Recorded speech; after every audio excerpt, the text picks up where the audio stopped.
Good evening, baseball fans, and welcome to Lexington Town Center Field for the winner-take-all Game 3 of the 2026 ICL Semifinals.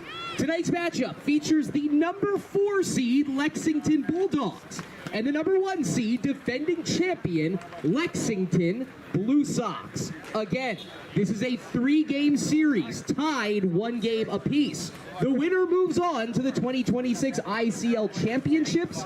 The loser's season ends tonight. At this time, let us introduce you to today's starting lineups. First, for the visiting Lexington Bulldogs. Leading off, the extra hitter, number 6, Christian Roncal. Batting second, the second baseman, number 81, Brett Stone. Batting third, the first baseman, number 20, Seamus Condon. Batting cleanup, starting at catcher, number 34, Caleb Cormier. Batting fifth, the right fielder, number 49, Ian Bourne. Batting sixth, the left fielder, wearing number 60, Ruben Siegel. Batting seventh, the designated hitter, number 27, Peyton Heisner. Batting eighth, the shortstop, number 29, Aiden Murphy. Batting ninth, playing third base, number 58, Jack Lee. And batting 10th, the center fielder, number 15, Nick Favazzo. On the mound for the Bulldogs, the left-handed pitcher, number 82, Brady McCutcheon. And the manager for Lexington, Eric Steinkraus. The manager for the Lexington Blue Sox is Rick DeAngelis. On the mound for the Blue Sox, the lefty, number 27, Dan Metzdorf. You heard it from Chris Del Sordo. Tonight it is winner take all. From center field at Lexington High School in Lexington, Mass. This is Blue Sox baseball here on LSP. Tonight, Game 3, the Blue Sox and the Bulldogs, the Battle of Lexington, to decide who goes back to the ICL Championship Series and who goes home. Chris, this is the second time the Blue Sox and Bulldogs have faced off in a winner-take-all playoff game. The first time, 15 years ago, ended on a walk-off squeeze by the OWH Danny Graham. The Blue Sox obviously hoping for a little less drama tonight after that disappointing 3-0 shutout loss in Game 2 following the 11-1 blowout in Game 1. Well, that's baseball. That's how it goes. That's playoff baseball. We're back to square one. Kind of think you wouldn't rather have it any other way. Leading off tonight for the Bulldogs, the extra hitter, number 6, Christian Roncal. Dan Metzdorf will take the bump tonight to start the game for the Blue Sox. Not sure if there's only going to be 1 or 2 innings because those were the lengths of his 3 appearances in the regular season. 1 against the Bulldogs on July 15th, 1 against the Black Sox on the 24th, and 1 on the 2 on the 30th against the Expos. But he gets strike 1 here against Christian Roncal, and we are underway at 7:50. All right, so only 5 minutes after the was worried about that. I'm gonna mention it now because you could play this game at any point. The Blue Sox have had a problem with giving openers the spot starts and then kind of giving them too short of a leash, right? I think we all remember that classic Cole Donato start where he was working on a no-hitter through 3 and change, and then he reached his maximum. He got pulled, and the Blue Sox ended up losing that game. It's the playoffs now. I feel like you gave Dan Metzdorf the keys to the car for a reason. He's thrown 2 pitches. He's recorded 2 strikes. I think you just got to ride it till it dies tonight. That has to be the approach. But also notice that Craig Corliss just went out to talk to Metzdorf about that last pitch. Perhaps they were crossed up on that pitch, but it's not like they got punished for it. Right, exactly. Swung and missed. I think it's if you did get crossed up, you're at a great spot where it's early. Just missed high, and it is 1-2. That looked good to me. And I will tell you, Dan always has a little extra jump on his fastball, but it's coming out of the hand hot this evening. Roncal, 433 in the regular season, taken outside 2-2. Ron Call so far in the postseason, just 1 for 5. Did not play, in fact, in game 2. 2-2 from Metzdorf. What were you saying about the fastball? Just doors, brother. Doors. I mean, that's coming in hot and heavy. You could know it's there, and timing that up is still going to be difficult tonight. And you got a lefty-on-lefty matchup right now as well. A lot of those in this lineup tonight. Now batting the second baseman, number 81, Brett Stone. Stoney takes a strike, 0-1. Down year in the regular season, finished a little stronger though at 296. He is 1 for 7 in the postseason. I would say that that's a down year for Brett Stone's standards. I think for anybody else, if you're rocking 296 across a full, plate of action, you're pretty happy with that. And we talked about this in our broadcast on Game 1. This is a very capable lineup. It's just all 10 of these names. You kind of expect them to be productive at bat. 1-2 now, the count to Stoney, who is 1 for 7 in the postseason. His one hit was a double against the Sabres in the play-in game last Tuesday. Did Stoney win MVP last year, or was he the batting title? I know he had some sort of superlative to his name last year. Sorry about that. I put you on the spot here. I know you got it coming. Yeah, no, it's fine. No, he didn't win MVP. Mealy did. Stoney actually did not actually win an award at all last year. He just had an absurd statistical season. But here we are again at 2-2 to Stone.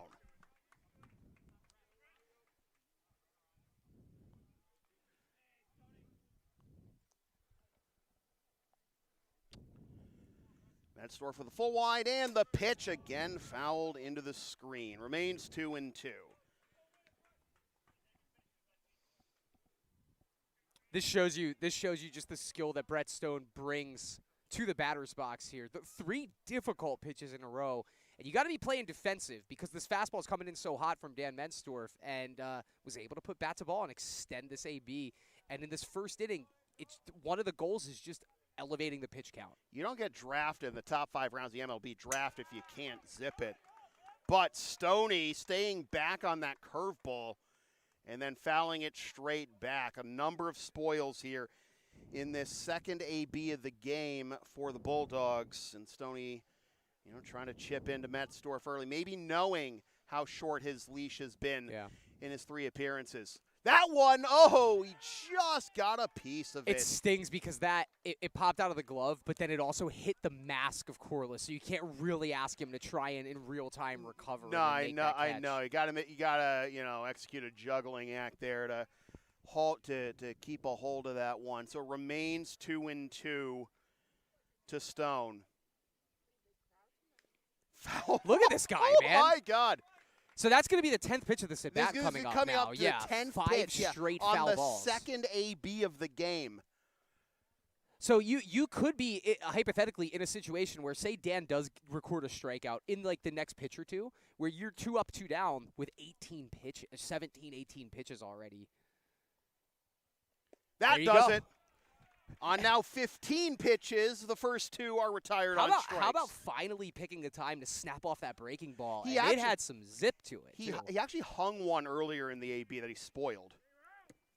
The first baseman, number 20, Seamus Condon. He hung that one on the outside edge of the plate, and Stoney was on it. He just fouled it straight back.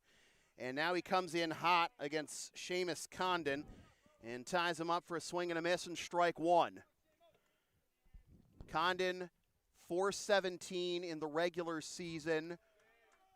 He's even the count 1-1.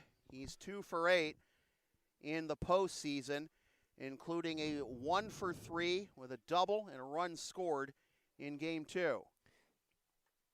Swings and misses. It's a bit of an interesting trend that I've recognized, Sam, and this is now my 3rd year covering ICL baseball. Managers like to go with just the best 10 players they can, and they don't really worry about righty-lefty splits. There are 5 lefties in this lineup here for the Bulldogs today against... Here's a piece into right center field. That'll get down for a base hit around first. is Condon, and then he will hold there after a strong throw back into the infield by Pasiak with a 2-out base hit. Well, I was just going to say against one of the nastiest lefties in the league, and then he just beautifully pieces up a pitch breaking away from him for just a textbook single. But so it goes in the ICL. Now batting for the... Hang on. Now batting for the Bulldogs, the catcher, number 34, Caleb Cormier. All right, I'm going to try and figure this out. Some technical difficulties with Chris's PA right now, but no, I'm not complaining. As a swing and a miss on the fastball. Makes it the 20th pitch already of the first inning for Metzdorf, but gets him ahead of Cormier. 0-1.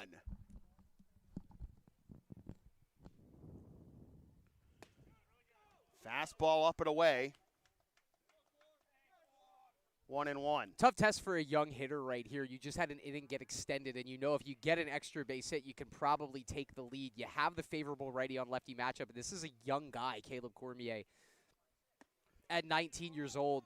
So the tough task here of how disciplined do you stay in terms of zoning up your own strike zone or just taking the first pitch that looks good for you? Well, Cormier is ahead in the count here, 2-1. I believe this is the first time that a Bulldogs hitter has been ahead in the count so far. Fouls that one off, 2-2. 23 pitches now in the first inning, although nobody warming in the Blue Sox bullpen, so certainly doesn't seem like a one-inning opener tonight for the Blue Sox. Probably at least a trip through the lineup, right? You would assume so. Yeah. 2-2. Down and in.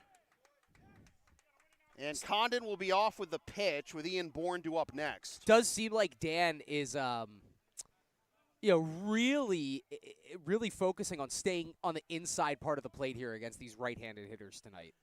Payoff Pitch. Runner goes inside. Corliss and Metzdorf. It was tight. Could it was not close. Believe it, but it did look inside from our vantage point. Now batting the right fielder, number 29, Ian Bourne. So, the inning is extended with a base hit and a walk. High pitch count here in the first inning for Metzdorf, and here is Bourne. There you go. Outside corner, strike one, although that looked to be the same, I guess, vertical plane that ball four was from my advantage point anyway. Yeah, I mean, inside, outside, right? That's kind of, that's more of the focus here. Down and in, you could tell Bourne wanted to, but he held off. Bourne, 324 in the regular season with a 1017 OPS. Did not play in game two, not bat in game two, was 1 for 3 in game one. Oh, now see, where did that one miss? Now, they got crossed up again, so that didn't help. That normally, if Craig was expecting fastball, he would have been able to frame that one a little bit easier. He was expecting a breaking ball. He was able to react in real time appropriately, but now I'm starting to maybe raise the same concern that you were earlier on in that first at bat. You shouldn't need to clarify signs twice in the same top of the first. Yeah. Now Bourne. But yep, go ahead. Sorry, but the nature of this game being a one and done, winner take all, this is the one time, Sam, that I'm not too worried about the high pitch count or you got a lot of horses in the stable tonight. You're not going to let anyone really kind of overstay their welcome, for lack of a better term. Bourne got the dub in game two to extend the series, going 6 innings, allowing 4 hits, no runs, 3 walks, and 4 Ks, and hoping to be a hero here at the plate. 2-1. No, 3-1. I got nothing for you there. It's a tight strike zone, I guess, but you're hearing it from the Blue Sox dugout. And everything they've said is right. I can't tell you where that pitch just missed. It didn't look low. It didn't look off the plate. 3-1. And I mean, he Foul had to the other way. You have to put one basically right down Broad Street right now as you're figuring out this strike zone, and luckily that had enough velocity on it You're still in the tough spot here if you're Metzdorf. You certainly don't want to walk the bases loaded for Ruben Siegel. And especially as hype as the Bulldogs dugout always is. Yes. Runners will be off with the pitch. Do you spam fastball here? I would. It usually works in the ICL. 3-2. No! Oh. Ball 4! And he just couldn't get him to chase. I mean, that is a pro at bat by Ian Bourne. There were 3 tailor-made pitches that a lesser hitter would have certainly offered at. The left fielder, number 60, Ruben Siegel.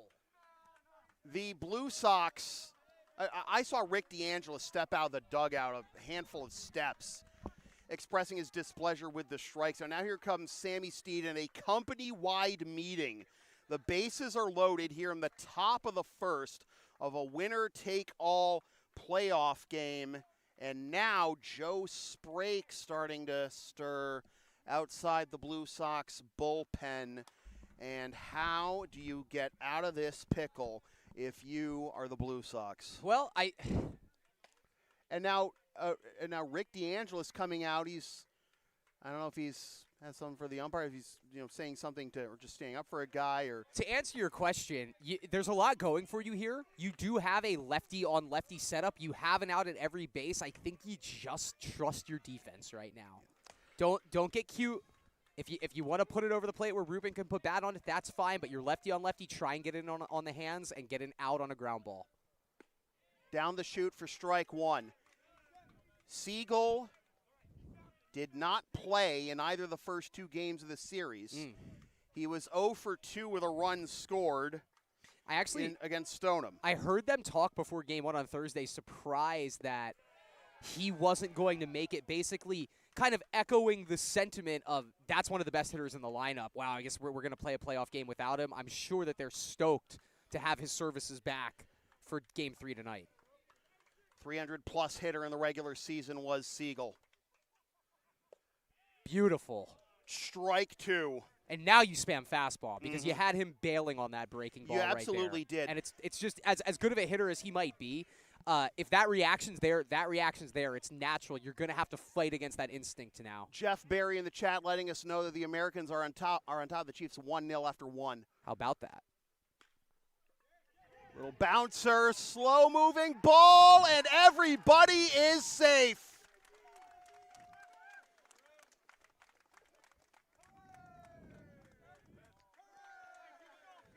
I mean, there are worse ways for that to go for the Blue Sox, but obviously not the way they wanted. Infield single, Condon comes home. The designated hitter, number 27, Peyton Heisner. And now here is the power bat of Peyton Heisner. 5 home runs in the regular season, looking for a granny right there, comes up empty. And I do not blame this man in the slightest. We talked about this. If you any chance you can to put an exclamation point on a playoff game, even if it's the top of the first, you certainly try and do it. Oofa. You finally have a righty-lefty matchup back, so you might as well go and swing for the fences with it. Absolutely. 1-1 to Heisner. 1 for 2 with a run scored in game 2.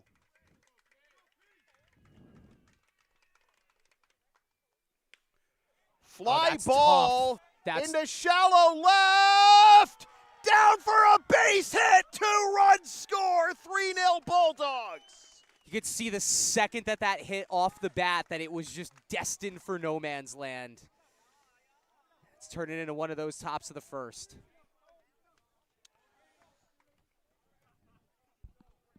The shortstop, number 29, Aiden Murphy.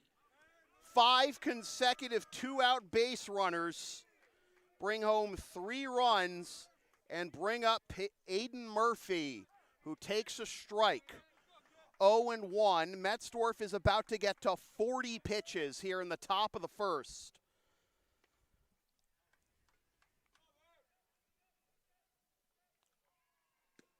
Inside for a ball, and a ball from the softball game across the fence just came in the middle of that, but thankfully for the Blue Sox, didn't get put in play in a way that would affect it. I just can't stop going back to these 2 at-bats right here and how it looked like Cormier you had a and couple Bourne. of different strikeouts in both of those at-bats. And swing and a miss. now I will say I'm very excited, Sam, to turn off our mics here when we get to the mid-inning break and hear what Rick has to say to the Blue Sox. I feel like there's nobody else who's going to give a better pump-up speech in the league. 1-2. Runner goes. Fouled off the other way. It is not actually 6-0, although it was 6-0 after, six-run first inning. You know, big first innings against the Blue Sox. I fixed it. Big first inning against the Blue Sox is nothing new for the Bulldogs this year.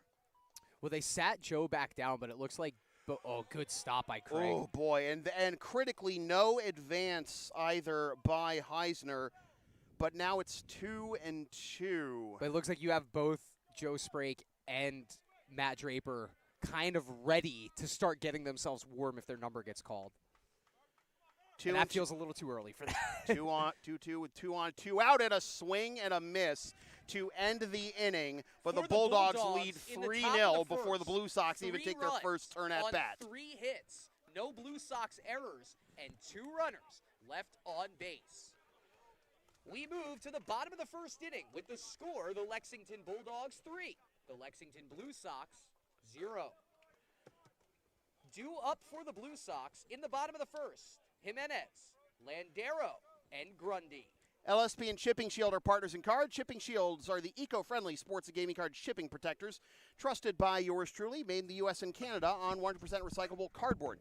Use the link and codes on the screen or in the description for a discount on your order. We may receive a commission from those orders, but we thank you for your continued support of whatever this is. And if Chris wants to, this is the Blue Sox starting lineup.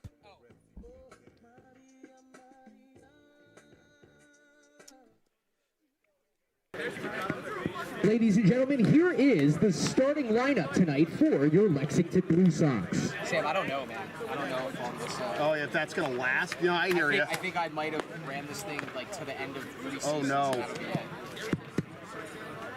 Leading off, the shortstop, number 2, Anderson Jimenez. No, I'm not going to do it. Oh, really? Do it batter by batter. You know what? I think I have a. We're good. Are you sure? Yeah. I've got a cable. I think I've even got a microphone. Yeah. You want it? I think it's Oh, really? All right. Well. Kind of done here. All right. Well, I guess we can at least have the beats, right? I can go batter by batter with it. Yeah. Yeah, I guess. Just all right. here, like read it. I guess. Well, I guess I'll read it on the broadcast. All right. So with that unfortunately happening with Chris's PA, here is the Blue Sox starting lineup. It's Anderson Jimenez leading it off at short, followed by Frank Landero at second, Ryan Grundy at first. Julian Alvarez is the DH. Eric Ramirez at third, Luis Atiles is the extra hitter. Pat Casserly in left, Craig Corliss behind the plate, Jake McElroy in right, and Jack Pasiak in center in support of number 2, Anderson Dan Metzdorf. Yeah, for whatever reason. And Brady Sorry, everybody. I mean, you know, I, for one, welcome our new robot overlords, right? So here we go. Bottom of the first, Blue Sox already trailing 3-0, but they've been behind further behind the Bulldogs this year and came back to win. So let's see what happens here with Andy leading things off. And you always love to have, you know, one of your veterans, one of your big leaders leading things off in a situation like this. Swing and a miss, though, by Jimenez, and it is 1-1. Brady McCutcheon getting the start tonight for the Lexington Bulldogs. 1-0 in 7 appearances in the regular season and a 4 ERA in 14 innings. Allowed 7 hits, 8 earned runs, walked 12, struck out 20, hit 2 batters, and surrendered 4 wild pitches. Struck out 20. That's the number right there.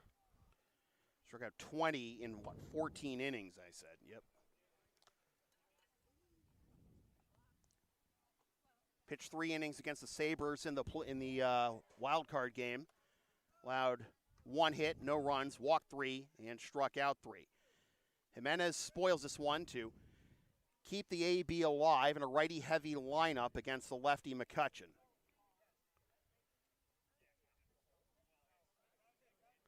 McCutcheon threw 1 inning against the Blue Sox on July 15th, allowed 1 hit, no runs, 1 walk, and 1 K.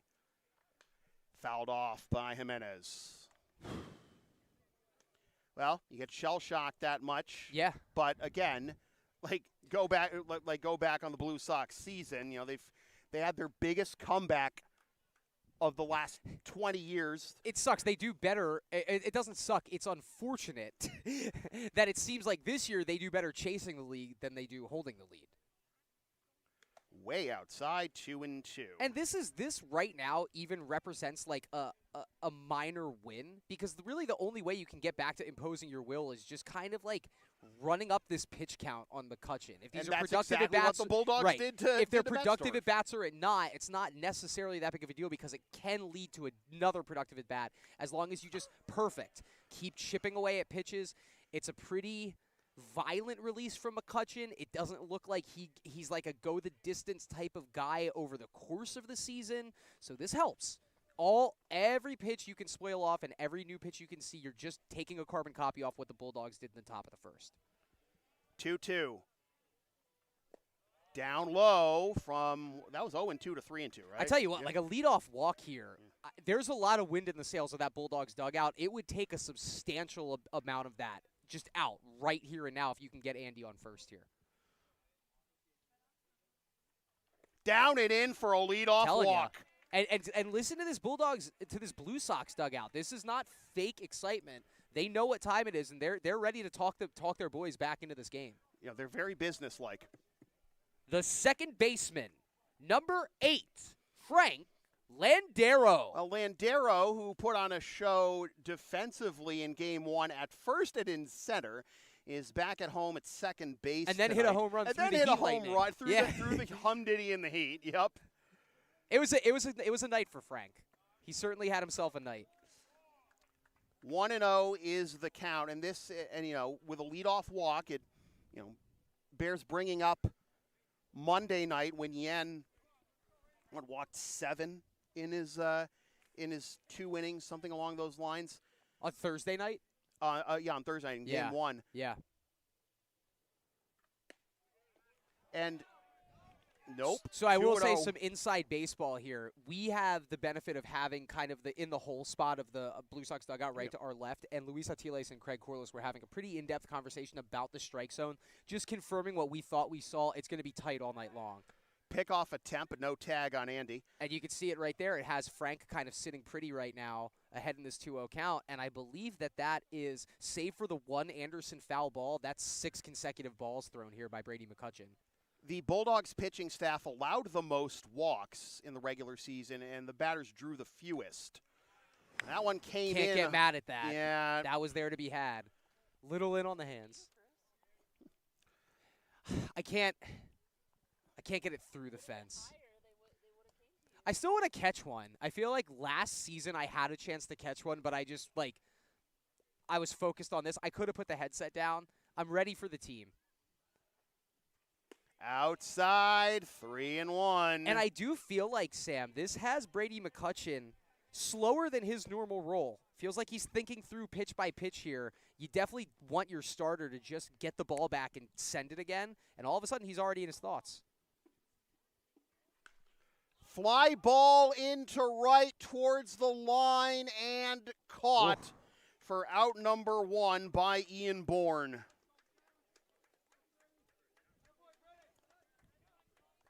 Now batting for the Blue Sox, the first baseman, number 22, Ryan Grundy.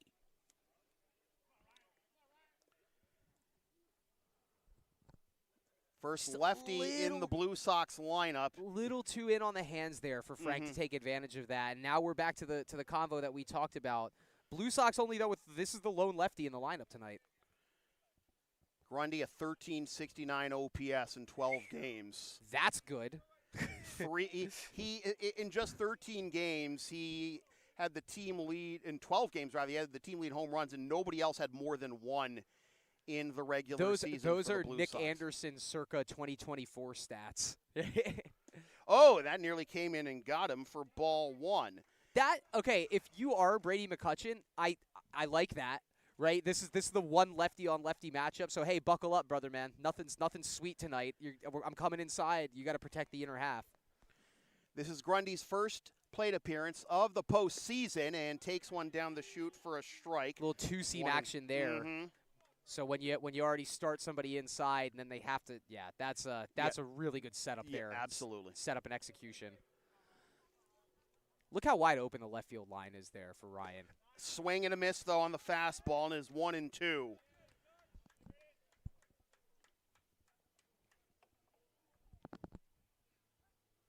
Jules on deck. Jimenez has not threatened to run yet. Outside. 2-2.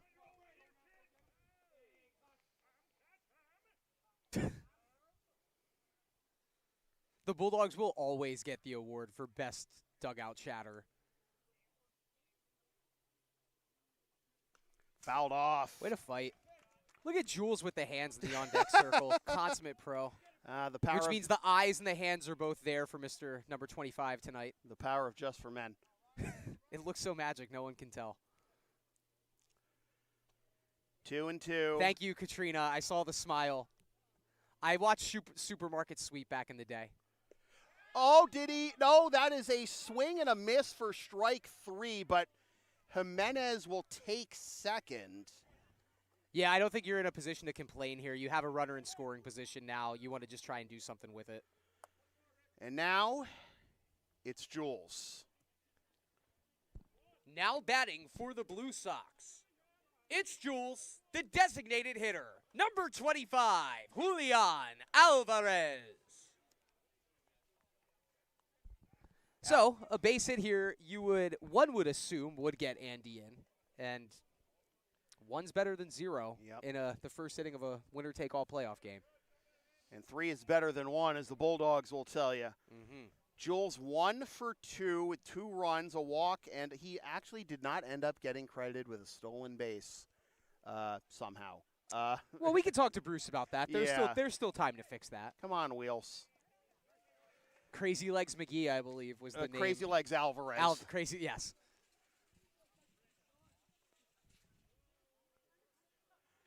And McCutcheon stepping off again. I'm not sure they're thinking really much about Jimenez trying to cycle through the signs maybe again with the catcher Cormier.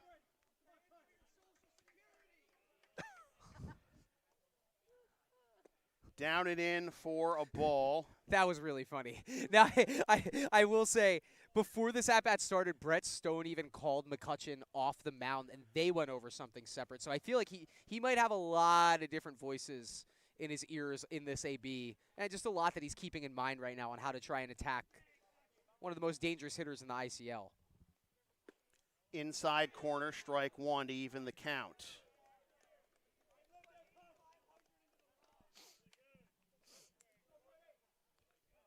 Jimenez led off this inning with a walk, got to second on a pass ball after Grundy struck out.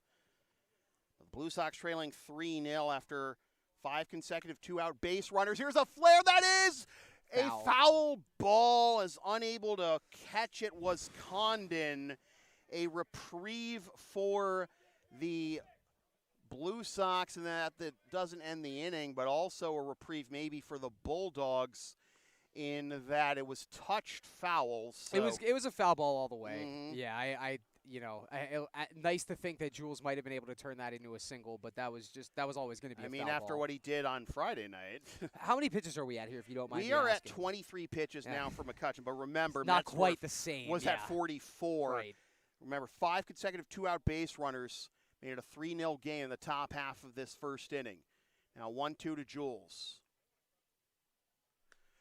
Fouls it off. Really good job by Jules hanging with that breaking ball, because he had committed to the fastball, and that takes that extra, that extra experience that you have in the batter's box to find a way to slow the bat path down and have it just get to the breaking ball in the nick of time. You love to see Eric Ramirez waiting in the on-deck circle, and then Atiles in the hole. So if you can just find a way to get on base and extend this inning, it feels like a win. And now Alvarez granted time. This first inning is half an hour old. We are not speed running this one, folks. We weren't assuming this was going to be a fast-moving game. I mean, this is a one-game winner-take-all, right? It's everything is going to be very no deliberate. stone left unturned tonight. 2-2 now to Alvarez.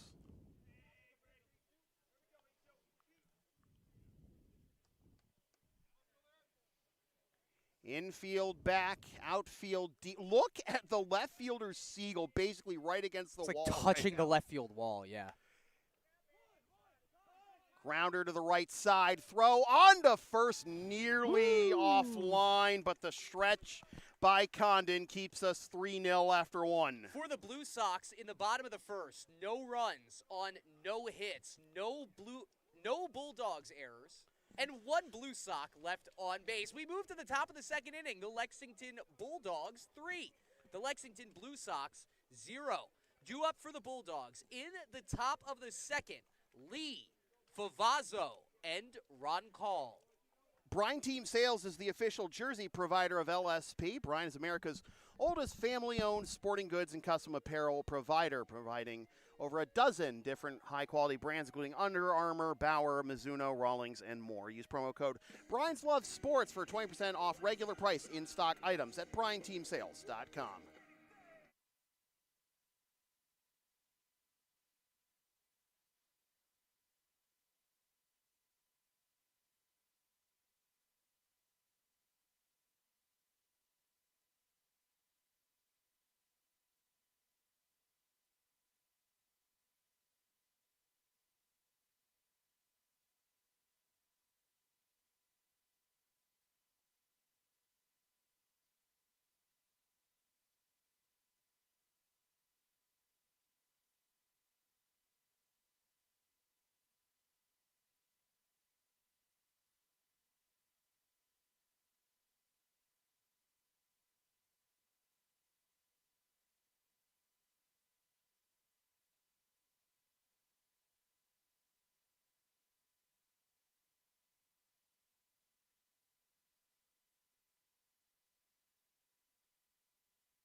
The third baseman, number 58, Jack Lee.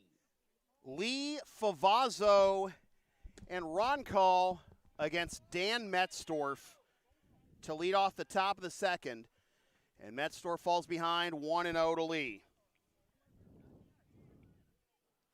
Oh, takes a chunk out of Corliss. It did look like Matt Draper was happy with how his little mini session in the bullpen went. I feel like, Sam, I touched on it in the first. It feels like the goal is let Metzdorf take a run through everybody. But do you assume this going to Draper pretty soon here, no? I mean, if Metzdorf finishes this I guess if inning, he goes 1-2-3, then you can scrap that. maybe.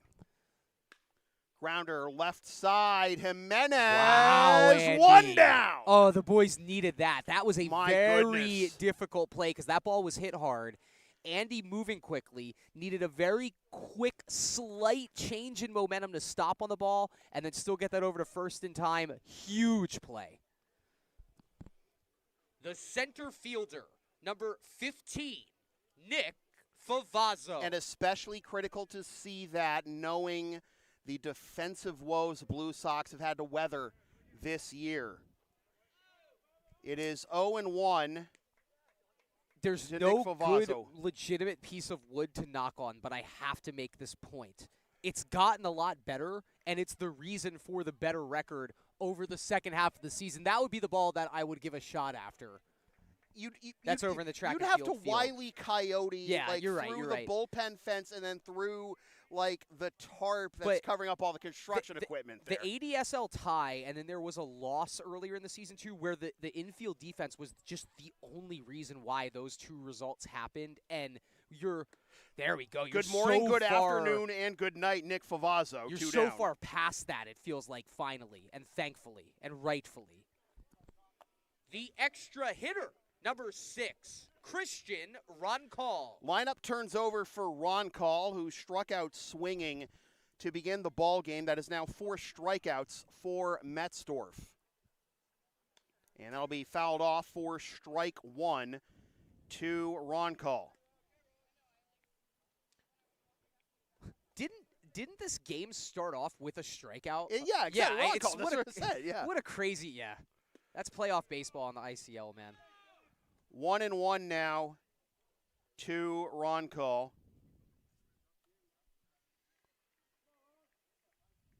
You have Stoney due up next. Oh, Curveball in there for strike two. So here's my thought. Yeah. Like, I'll worry about it later. Yeah. Little chopper To the moon. Landero, and that's all he can Yeah. do. Yep. You couldn't have placed that ball any better with a chop. So my question was, if you get to Stone, do you let Metzdorf face him with lefty on lefty? And I think the answer is going to be yes Answer here. is yes. Now you have a second righty also getting loose over here in the Sox pen as well. But now it's definitely Metzdorf's at bat. The second baseman, number 81, Brett Stone. So once again, the first two are retired for the Bulldogs, but now a base runner, their fourth hit of the game. And Stoney smokes this one deep to left field, and that will be caught! Woo! Pat Casserly retires the side. For the Bulldogs in the top of the second, no runs on one hit, no Blue Sox errors, one runner left on base. We move to the bottom of the second. Bulldogs 3, Blue Sox 0. Due up for the Blue Sox in the bottom of the second, Ramirez, Atiles, and Casserly. Blue Sox Nation breathing a collective sigh of relief on that one, as that was absolutely torched the other way by Stoney. But Casserly able to track that one down. Getting twisted around a bit at the end, but that retires the side.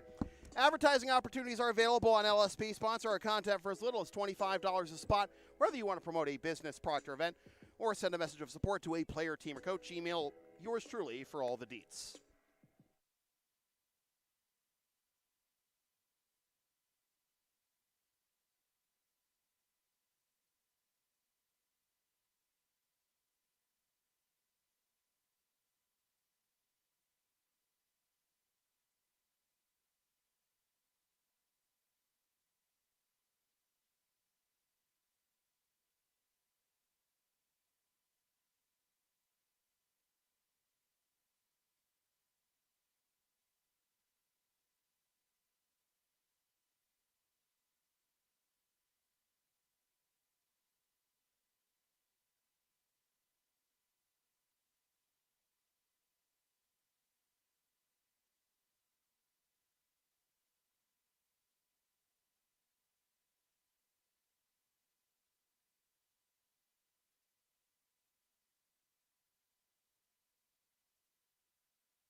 Ramirez.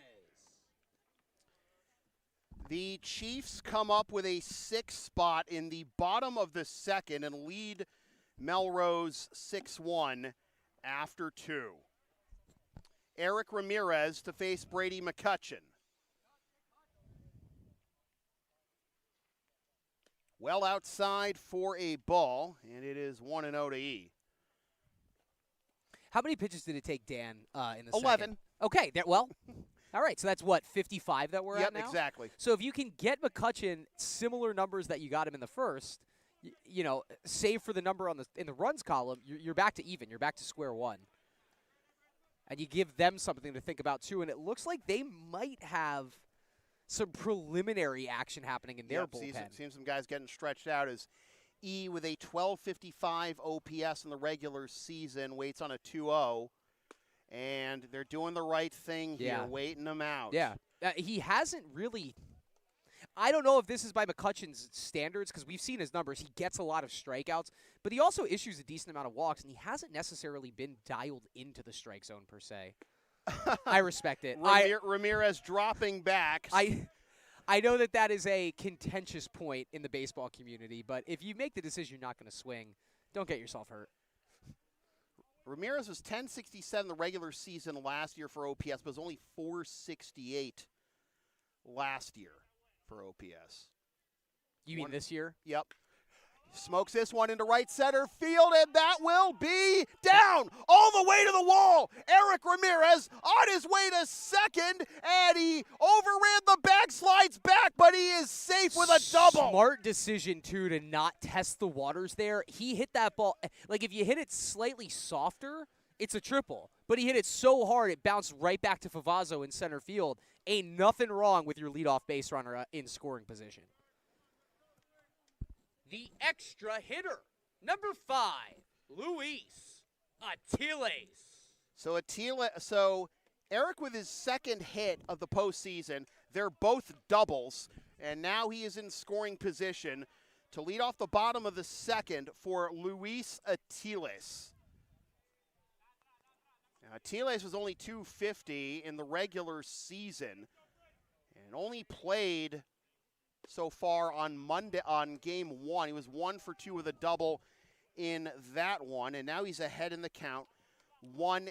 Well, that's actually I misspoke. Right, he's played. I was misreading this. Okay. He's 2 for 5. He played in both games, 1 for 2, two hits. Both of them are doubles. Yeah, so he's batting 400 in the playoffs with both of his hits are doubles, which is just that's so as it goes for Luis, and it's a perfect setup if you're the Blue Sox here because you have Luis in the 6 hole. You can kind of forget about him with the numbers that he has this season because he's only batting 250. He's the exact guy that when you forget about him and leave one over the plate here on a 2-0 pitch, it exits stage left. 1342 OPS in the postseason last year. 1,300 so far in the first 2 games. I don't know about giving guys the green light right now with the way that McCutchen has been iffy with the strikes. I think you just wait, make him prove he can throw a strike. Well, you auto took Ramirez 3-0, and it was down the middle, and then he swung 3-1. So, I mean. Ramirez takes off, and it's fouled the other way.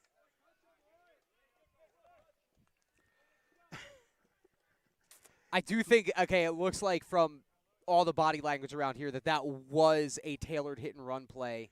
Yep. And you missed it by a hair. About 2 millimeters, yeah. Yep. That much wide of the foul line. And now it is a 2-2 count to Atiles. Will be followed by Casserly.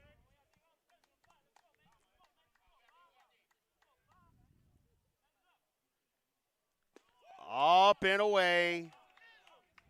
Full count. Again, you have a base open here. I see what the Bulldogs might be seeing from their perspective, but we're right behind the plate here. That ball might have did dip down in time, but it was off the plate wide.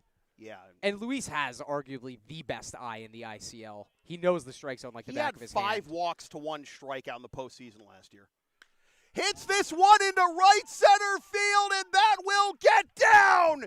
Trading places with Ramirez. The Blue Sox are on the board. It's 3-1.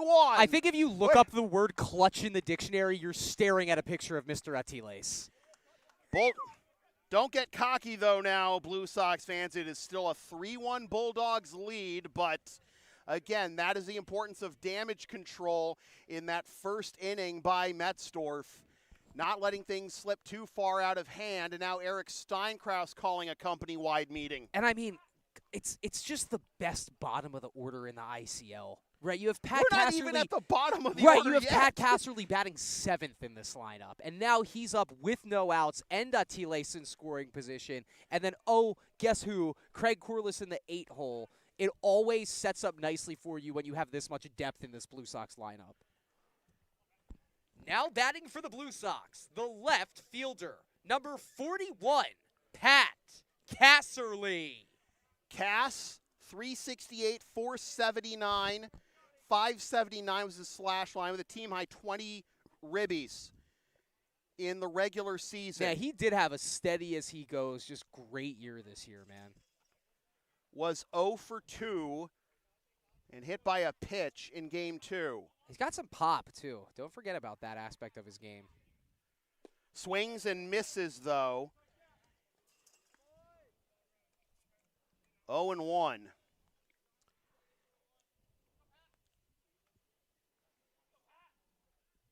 Cass against the Bulldogs this year was 0 for 5 with a run scored. Fouls that one off, and it is 0-2. Blue Sox able to get on the board here with back-to-back doubles to begin the bottom of the second.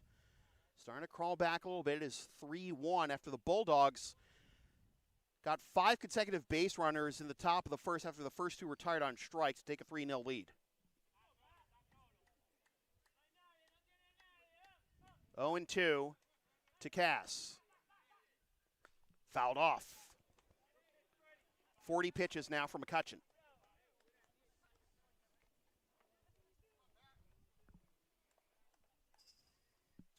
Nobody formally, at least by the conventional definition, warming up right now in the bullpen for the Bulldogs, but Matt Mariani is tossing right now. Down and in, that gets away from Cormier, and don't throw, says Jack Lee. I think that was the smart play. Those types of plays where you see the ball squirt behind the catcher and then the subsequent throw, you see a lot of runs get across. Yeah, you still have to worry about a wild pitch scoring a run. Yes, there still aren't any outs recorded, but it's still 3-1 and not 3-2. You didn't take the risk right then to commit the error. Atiles wanted to run, too. Yes. He was bouncing off of second base. Fouled off. I will say it looks like for a righty on lefty matchup, McCutcheon has Casserly a little uncomfortable. Pat's not really getting like that deep and set inside his batting stance, and it does seem like a very quick swivel into his swing, like it's all defensive right now for Casserly.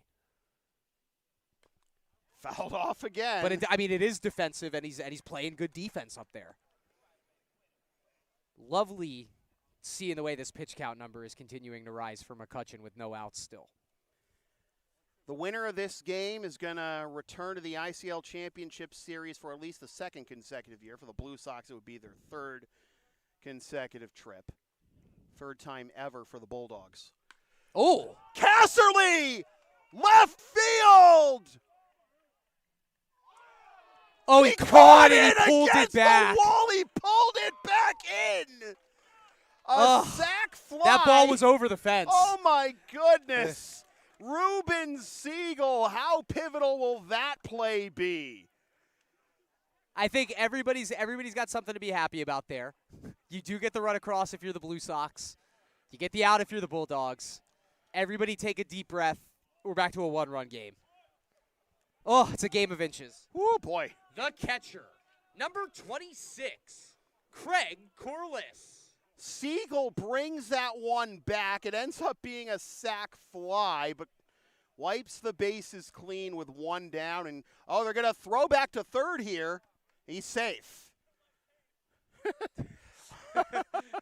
Home plate umpire. I appreciate Jack Lee just, covering all of his bases right there. I mean, yeah, let's be fair. I mean, and it's very hard. It's very hard to judge that because, from this point, obviously with no VAR and wait, when did he reach over the wall and actually touch it? Because the rules when the fielder touches it, not necessarily when/if he catches it. Okay, so you had the big rah-rah play, and all it is you have a run on the scoreboard. You also have an out on the scoreboard. You still have an opportunity to really make Brady McCutcheon find this strike zone. Which and he just did. kind of make amends with the slight bit of control issues it does feel like he's trying to work himself through right now. It took a long time in that at-bat to get one over the plate to Casserly, and he nearly paid the price for it. Exactly. Oh, blows the fastball by Corliss, 1-2.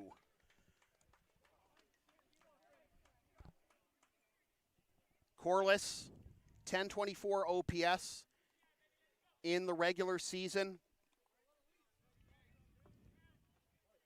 0 for 1 with a run scored in game 1. Outside, runs the count to 2-2. Jake McElroy due up next. And now Mariani has a catcher coming to him. Yeah. Down and away. Well, because, Sam, like, it's what we were talking about back when things got a little choppy for Metzdorf in the top of the first. It's never too early to go ahead and pull that trigger in a winner-take-all game. There's more players than I've ever seen in a Bulldogs dugout before, too. So they certainly have arms waiting to go. 3-2. Bounces to the plate. Nothing wrong with that. McCutcheon is now at 50 pitches, and that brings up Mac. Now batting for the Blue Sox, the right fielder, number 3, Jake McElroy.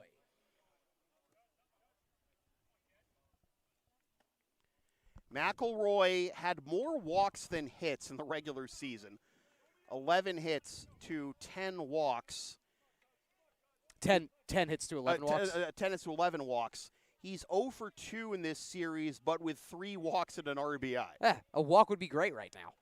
Get to flip the lineup over, hand it off to Pasiak. That pops away from Cormier, but right in his line of sight was Corliss. No advance, and it is ball 1.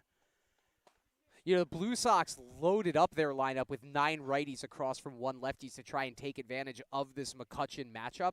So that's another reason why, if you're Coach Steinkraus here, going to Mariani, if we were going to the bottom of the third, it feels like it would make sense because then you're just getting him righty on righty on righty on righty. Grundy's the only lefty in the starting lineup tonight for the Blue Sox. He struck out swinging.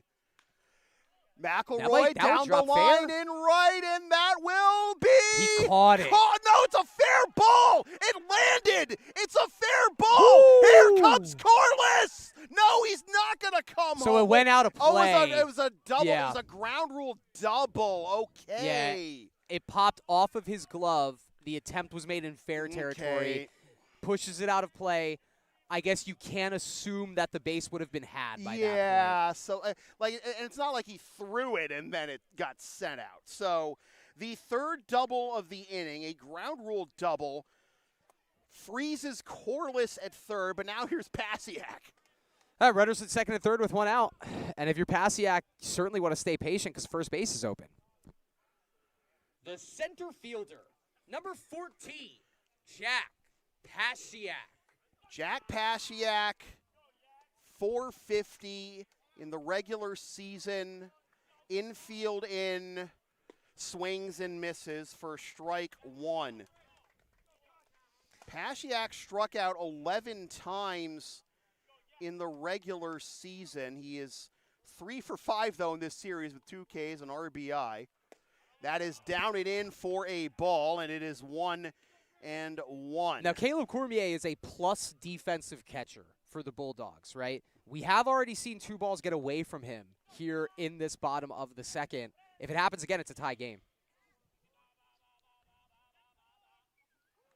Downstairs, 2-1. I guess the only counter to that is, wait. Oh, it's a balk. They balked. He committed a balk. Yeah, wow. You could see Pasiak reacted like he knew that play was going to be blown dead. I didn't know why, but it takes a pitcher to know the balk rule. So that's not a ball. I got you, sir. It's 1-1 and the game is tied. Sorry, sir. Thank you. Oh my goodness. Wow. Yeah, how about that? A game Sam, time. my scoreboard's correct, right? Yes, okay, it's 1-1. Do not do a balk, please. How about that? So Pasiak certainly knew what he was looking at there. And the double win aspect of this now, that McElroy's 90 feet away. Yeah, and you don't have to worry about maybe Corliss getting gunned down if he tries to break because you got better speed now. Now he's got some extra base. time to get the pads back on. It's that huge too. The way that this bottom of the second is unfolding, you couldn't ask for anything better from the baseball gods. Pasiak slaps that to first. Oh, slipping. And I was going to do the Javi Baez thing. All right, it's not over yet. Now. All right, now he's out of the baseline. There's 2 down. Phenomenal play by Condon. Very good defense by Seamus Condon, yes. Oh, my. Now batting for the Blue Sox, the shortstop, number 2, Anderson Jimenez.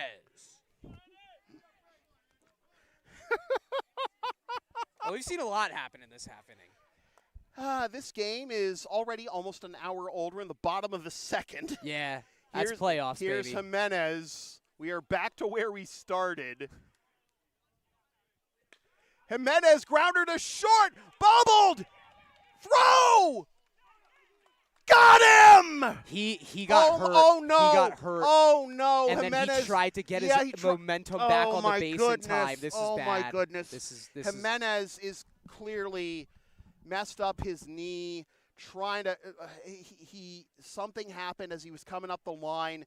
He had that beat too, and then the injury happened before the play at the base. So then he tried to throw the leg out to get to first in time. He was already out of the baseline, and now you can tell this guys, we might be here for a while. Yeah. Oh my goodness, this is not good. I'm having flashbacks to Josue Feliciano several years ago. Was having a batting, was chasing the batting title. And then I think he blew out his quad, and like he knew it too. And Anderson Jimenez is being carried off the field back to the Blue Sox dugout right now. He doesn't want to make his guys carry him all the way. He's going to try and do as much work as he can. But oh my goodness, I mean, if you hope this is. I mean, this is heartbreaking. I'll put the mic back on. I mean, Andy, he's been kind of the main catalyst for the second half of this season for the Blue Sox, and it also does sting. We'll acknowledge that you don't get that run across there because that unfortunate play happened on the base path. That doesn't matter. You have all the momentum right now. Now you have a cause to rally behind in Andy here, and look, he's got the strongest teammates in the world helping him get off the field here. You got something extra to play for right now for the Blue Sox, but that is never, ever, ever going to get easier to watch. And I guess I will go ahead and make this announcement real quick. For the Blue Sox in the bottom of the second, 3 runs on 3 hits, no Bulldogs errors, 1 runner left on base. We move to the top of the third inning, tied at 3 apiece. Due up for the Bulldogs in the top of the third, Condon, Cormier, and Bourne. Hey, Yep. Yep, I gotcha. So Metzdorf is going back out there to start the top of the third. And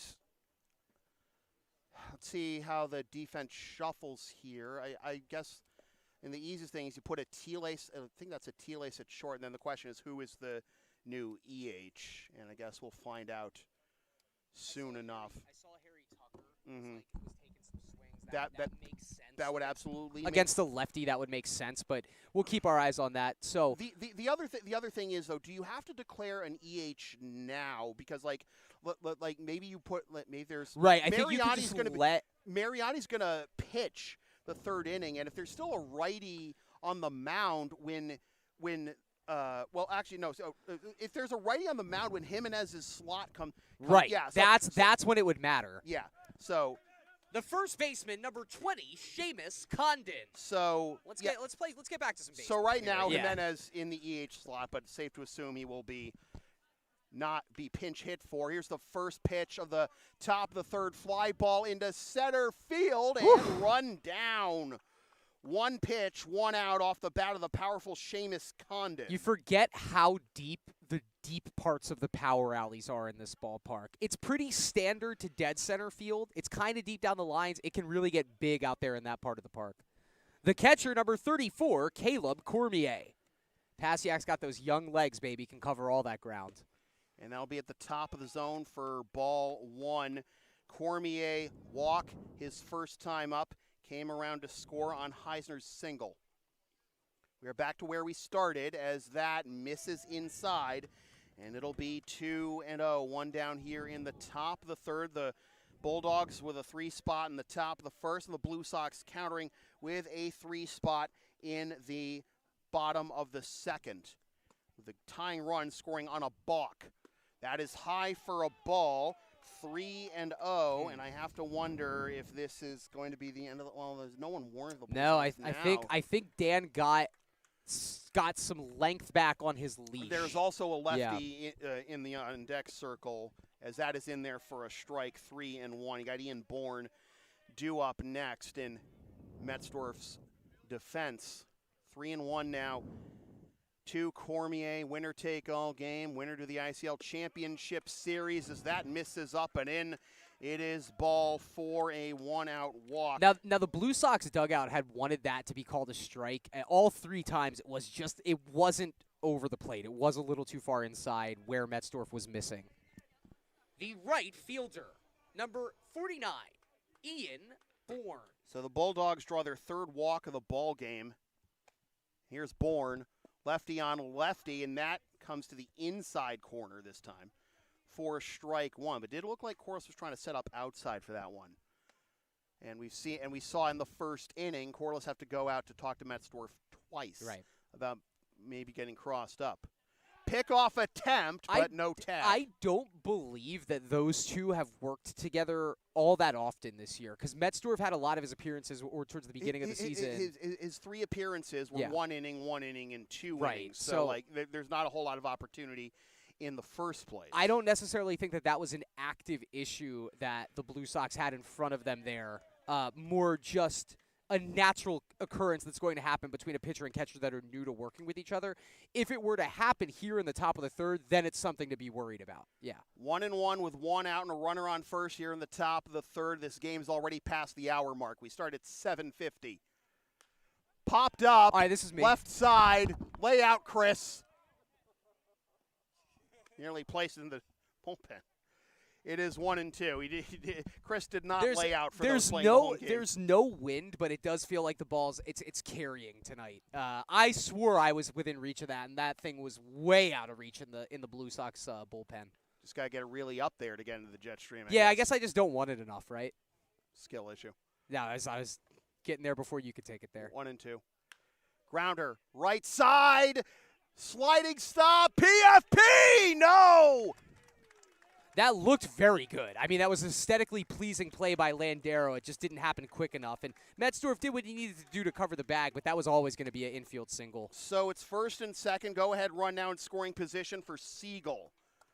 The left fielder, number 60, Ruben Siegel. So here comes Sammy Steed, a lefty in his own right. Another left-on-left matchup here.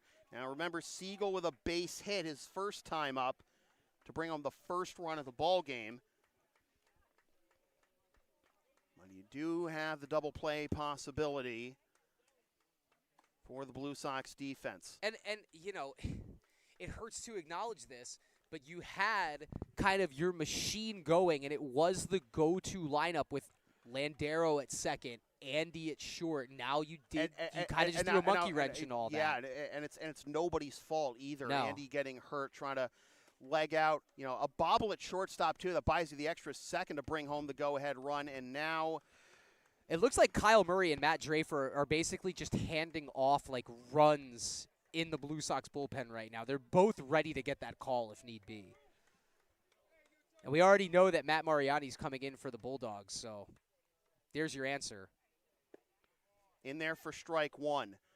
The last time the Blue Sox lost a winner-take-all game to a team other than the Chiefs was 20 years ago this week. I thought you were going to say we weren't born yet. Not possible for a team established in 95, but still, it feels like it. 1-1 now. Thanks for acknowledging that, Katrina. I appreciate it. Eddie Basile and I were on the call. It was my first year calling Blue Sox games, and we watched as the Watertown Reds eliminated the Blue Sox in 5 games, 5-1. The Reds actually won the first 2 games of that series. The Blue Sox won the next 2, and then the Reds shut them down. 1 run, 1 walk, and 7 hits. It is now 2-1 to Siegel, and now I don't think it's really a matter of like guessing where the strike zone is. I think it's just a matter right now of can Metzdorf find it. Yeah.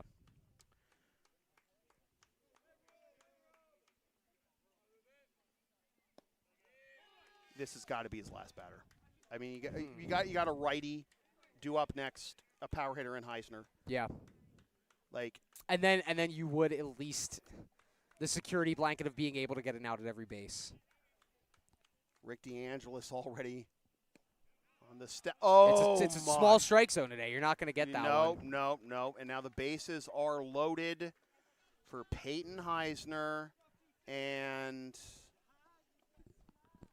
now batting for the Bulldogs, the designated hitter, number 27, Peyton Heisner. Eric Ramirez talking to Metzdorf, and Rick DeAngelis is going to let him have it. I mean, this is it, right? Gotta be, right? Although we've been wrong before. I don't know. Is it a matter of Drapes and Murray not being 100% ready yet? Inside corner, strike one. I don't think it can be.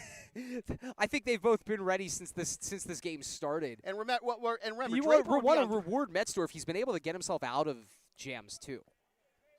Sorry, but also it's like you have fewer outs to play with if Bulldogs take the lead again here. A swing and a miss, a good smother by Corliss. No advance by the runners, and it is 0-2. Now, Heisner got a hit his last time up, right? He had a 2-run single. So you're trying to take advantage of that fact right now and get him a little bit ahead of his skis, knowing that he did see bat to ball the last time up. Definitely going to waste one here. Never got mind. him! What do I know?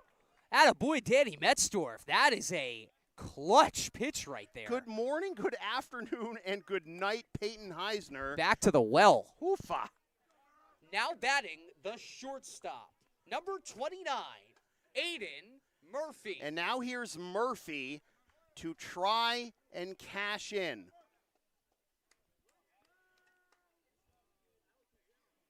Fifth strikeout now for Metzdorf, but he's behind Murphy 1-0. His first strikeout since Favazzo for the second out of the second.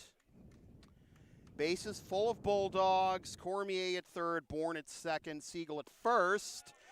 Down and in, it is 2-0. I'd give him the green light here.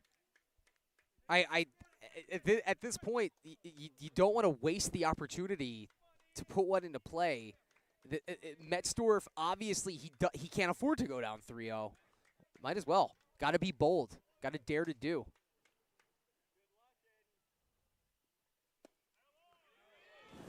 3-0.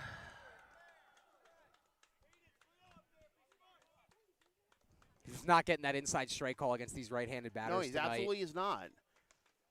I mean, in fairness, neither was McCutcheon.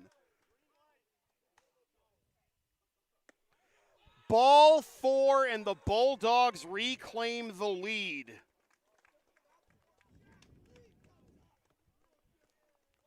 And here comes Rick DeAngelis. Well, that makes your pitcher of records. McCutcheon, technically. Not McCutcheon. Well, no. McCutcheon can get a win now, technically, because Mariani hasn't, the bottom of the third hasn't started yet, and now Metzdorf is officially on the hook. Which hurts because he worked so hard to get himself back, and the Blue Sox were almost able to give the lead back to him. Kyle Murray. Attention in the ballpark. We have a pitching change to announce for the Blue Sox. Now pitching for Lexington, the right-hander, number 23, Kyle Murray. The LSP store is open. Get yourself one of several different designs of stickers, shirts, or other merch, including some stuff with my dog, Tina the Long Arena, on it, and some words I've probably said on this here YouTube channel over the years. Scan the QR code now to buy.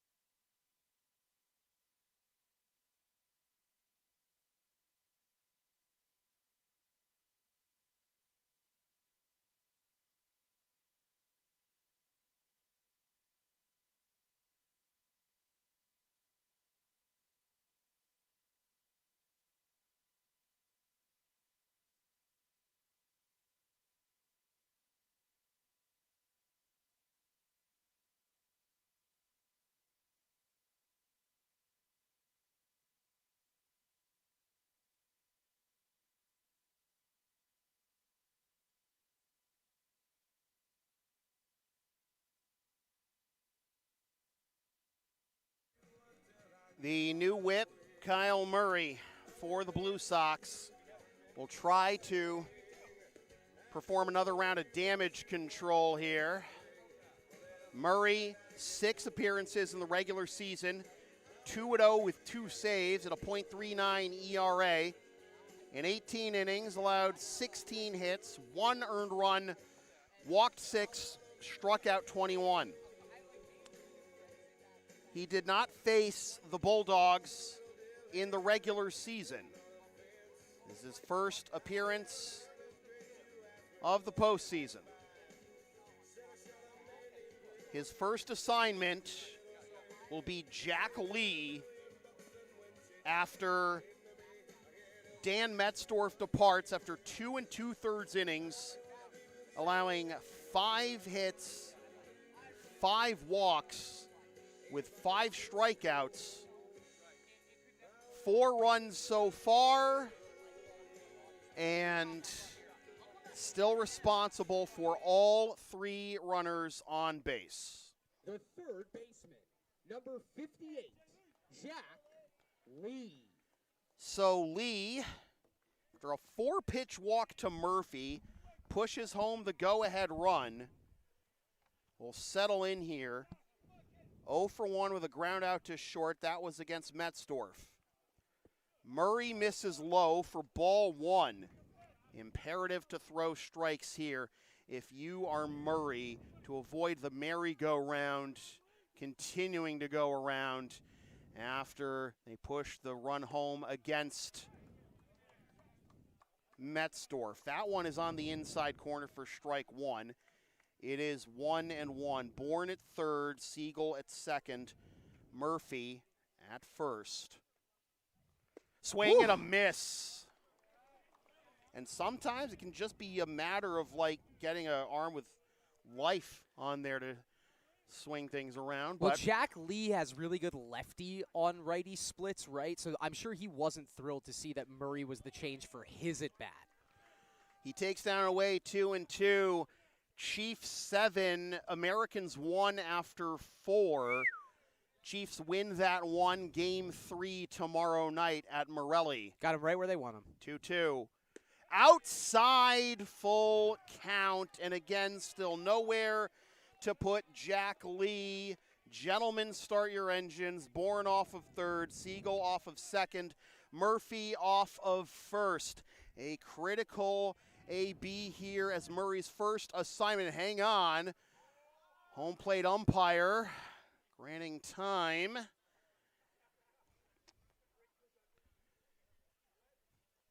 If Draper does get into this game, just remember to be on 3 days rest. Pitched on Thursday night. Shoved on Thursday night. 3-2, payoff pitch. Here it is. Fouled off. Well, I know you have to find the strike zone on the 3-2 pitch. That ball could not have been more right down Main Street, and the Blue Sox got really lucky as Lee fouled it square back. Murray again comes set. The 3-2. Fouled off again. We meet again. Lee certainly holding up his end of the bargain here in the showdown. Pivotal AB here. The Bulldogs reclaiming the lead on a bases-loaded walk to Chase Metzdorf. Now 3-2. Fly ball into right and caught for out number 3. For the Bulldogs in the top of the third, 1 run on 1 hit. No Blue Sox errors. 3 runners left on base. We move into the bottom of the third inning. The Lexington Bulldogs 4. The Lexington Blue Sox 3. Due up for the Blue Sox in the bottom of the third, Landero, Grundy, and Alvarez. Are you down with the sound called LSP? Of course you are. Then follow and support us on the web, Linktree, Facebook, YouTube. Don't forget to subscribe. Find your subscribe button. Membership's also available for $5 a month. PayPal and Creator Spring, LSP 37. All the cool kids are doing it. Attention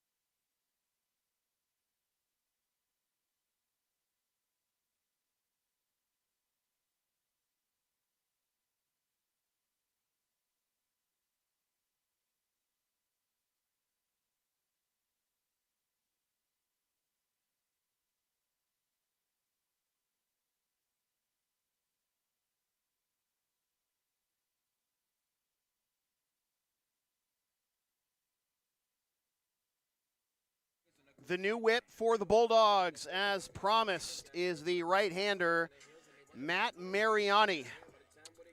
Mariani in the regular season, 8 appearances and a .180 ERA, 1-1 record with 1 save.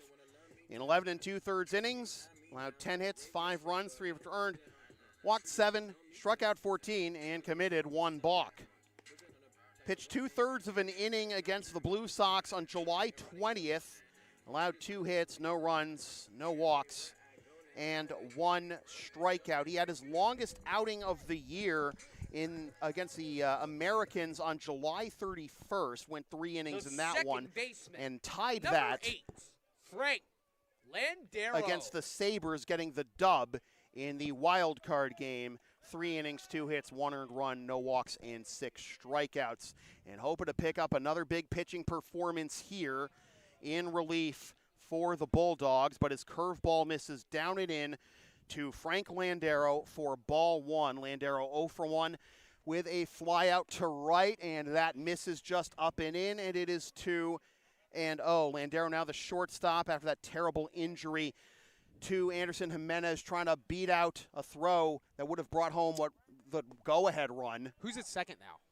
Is Luis? I misspoke. No, all good. Yes. All good. It is in fact it's Luis who's at short.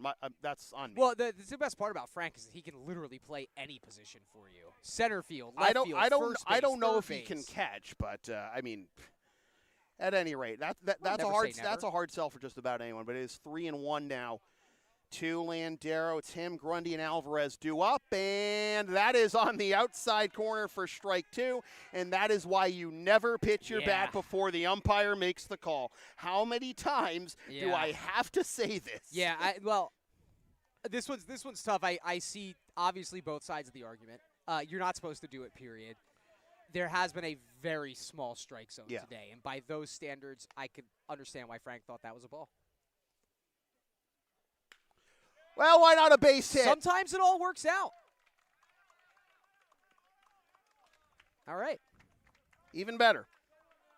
Helps the OPS more, that's for sure. Setting himself up, exactly. And now finally you get Grundy getting to go up against a righty. Now batting for the Blue Sox, the first baseman, number 22, Ryan Grundy. The Blue Sox have had the leadoff man aboard in every inning so far. And what's funny is that the Bulldogs have not had the leadoff man on in any inning yet. But the Bulldogs are the ones leading 4-3 here in the bottom of the 3rd. Grundy waits that one out, but it lands on the inside corner for strike 1. Struck out swinging against the lefty starter, Brady McCutcheon. Mariani really seems to prefer starting off these at-bats with breaking balls. And I feel like if you're Jules, I mean, that's one of the most veteran hitters in the ICL. He has to have picked up on that. I'm sure you want to sit on that to start your at-bat when he comes up.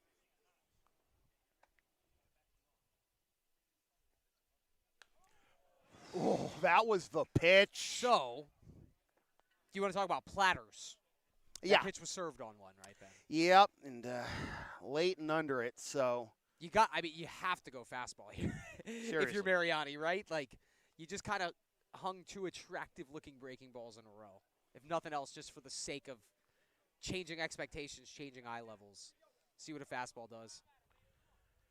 Landero, the team leader in stolen bases, off of first and gets back before the pickoff attempt.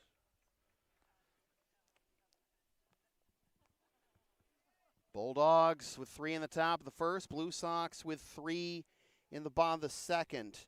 McCutcheon ends up allowing 3 hits, and all of them were doubles. Another pickoff attempt on Landero. And I would be a little careful with the way you get back into the bag there if you're Landero, because he seems like you're bouncing on the bag as he gets in there. I see the same thing. You don't want to have to acknowledge what just happened to Andy, but at the same time, you can't start losing bodies. Swing and a miss. Fastball indeed, Chris. Yep. 1 down. Makes sense. I mean, you're pitching in reverse, but you're still pitching in order. Now batting for the Blue Sox, the designated hitter, number 25, Julian Alvarez. He's going to keep it traditional this time. Hope he pays me off. Grundy now 0 for 2 with the only 2 strikeouts tonight by the Blue Sox offense. Alvarez grounded out to second his first time up to end the bottom of the first. We've already seen one balk tonight. And that tied the game, too. Yeah. Wouldn't do the same here, obviously. But And we had no idea how weird it was about to get after that balk, too. secondary lead by Landero didn't end up going, and that one misses down and in for ball 1. Landero with a leadoff single. The Blue Sox have had the leadoff man in every inning so far. The winner of this game of the ICL Championship Series as that misses down and away 2-0. The Blue Sox, last time, as I said, they lost a winner-take-all game to a team other than the Chiefs, was the Watertown Reds 20 years ago this week. Another hit and run is on, and Alvarez spoils that one straight back, 2-1. Sounded like that ball almost hit his hand before it hit the bat Oh itself. God, I don't want to think about He's losing. fine. It did not. No, I know, but like I don't want to think about losing Jules on top of Andy already in this one. But it is 2-1, still hitters count here for the veteran Alvarez. Jules is seeing the ball really well during this stretch of the season right now. And it just feels like we've already seen so much. We've already had so much baseball happen for only bottom of the third. This feels like it's time for Mr. Clutch here to deliver for the Blue Sox. Drilled into right field, and that will be caught. Sounded good. Busy start to this game here for Ruben Siegel. Mm-hmm. Or pardon me, not Ruben Siegel. Ian Bourne is the right fielder. Yep. Busy start for Bourne, and he's answered the bell every time. Now batting for the Blue Sox, the third baseman, number 17, Eric Ramirez. The Bulldogs have never defeated the Blue Sox in a postseason series, and if they do so here, couldn't be. Oh, Just reminding Frank, I haven't forgotten about you. yeah, just it's it would obviously mean so much to the Bulldogs. Also mean a lot to the rest of the ICL, I would think. Landero takes off. The pitch is a ball. Throw down. Got him! For the Blue Sox, in the bottom of the third, no runs on one hit. No Bulldogs errors and no runners left on base. We move to the top of the fourth inning with the score remaining. Bulldogs 4, Blue Sox 3. Due up for the Bulldogs in the top of the fourth, Favazzo, Roncal, and Stone. LSP and Chipping Shield are partners in card. Chipping Shields are the eco-friendly sports and gaming card shipping protectors trusted by yours truly. Made in the U.S. and Canada on 100% recyclable cardboard. Use the link and codes on the screen or in the description for a discount on your order. We may receive a commission from those orders, but we thank you for your continued support of whatever this is.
Top of the fourth.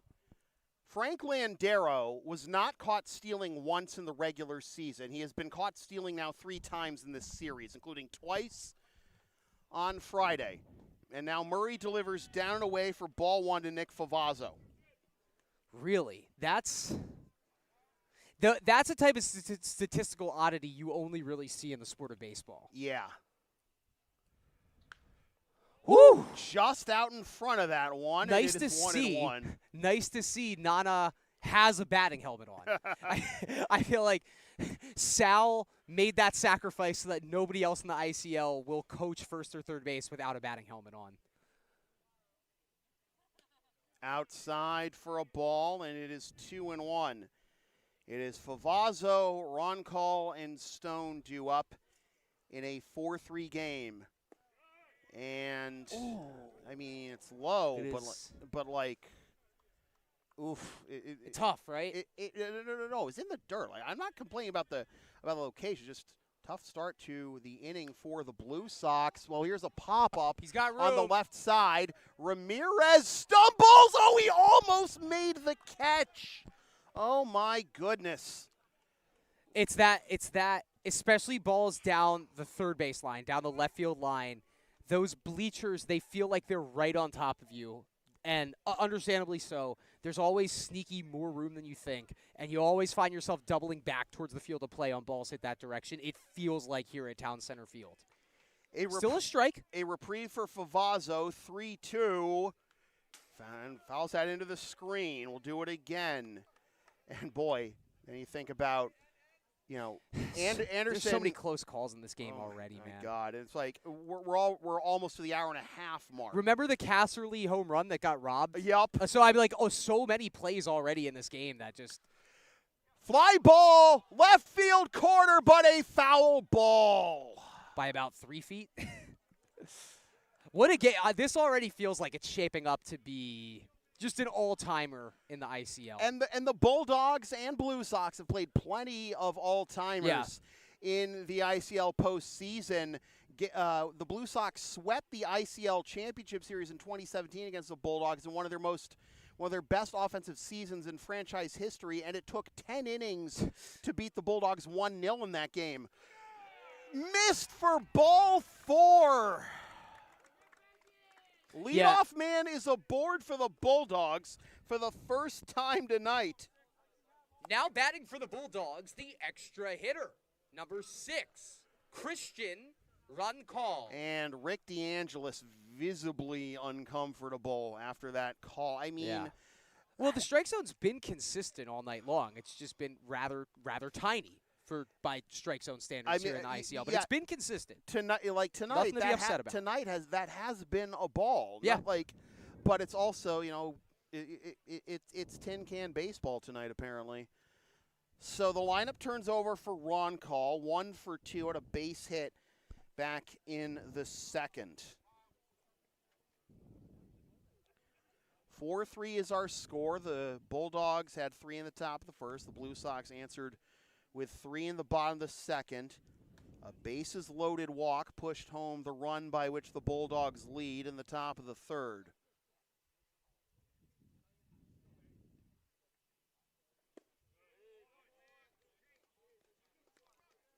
One and one. It's tight. It's tough seeing how it's tight definitely this down strike and zone away, is. but it is definitely a ball by today's standards. Just got to hope the Blue Sox find a way to take advantage of that. And that base is their offensive turn next half inning.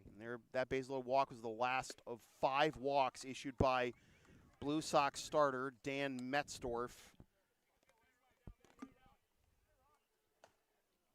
I mean, does Murray just spam fastball here? Like you tied him up inside there. At what point does the Blue Sox pitching staff just spam fastball? Corliss directing traffic over to first. No run. That is downstairs, but no advance. And it is 2-2.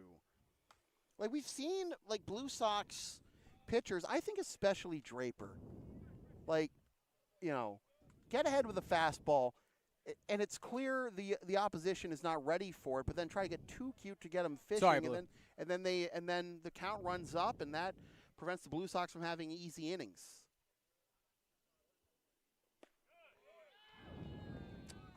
3-2.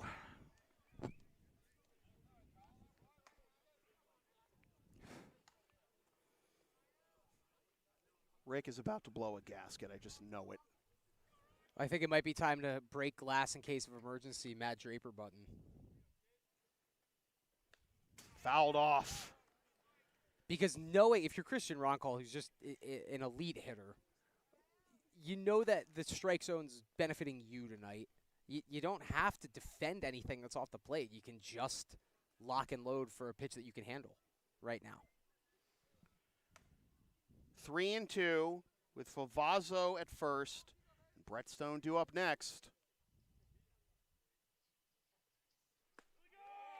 Ball now, four. That one looked like it might have gotten down over the plate. I think that was good. I think that was good. Oh, boy. I'm trying to give because we are within earshot of everybody here, but I just you want to commend a strike zone staying consistent. Sometimes it can be too small. Yeah.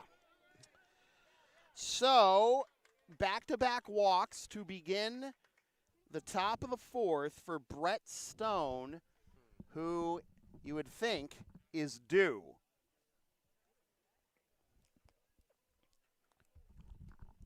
He's 0 for 2 with a strikeout and a flyout to left. A long conversation here with Corliss, Ramirez, Steed, and Kyle Murray.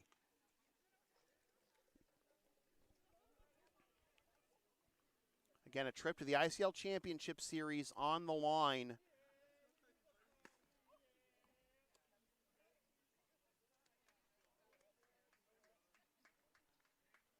Do or die here.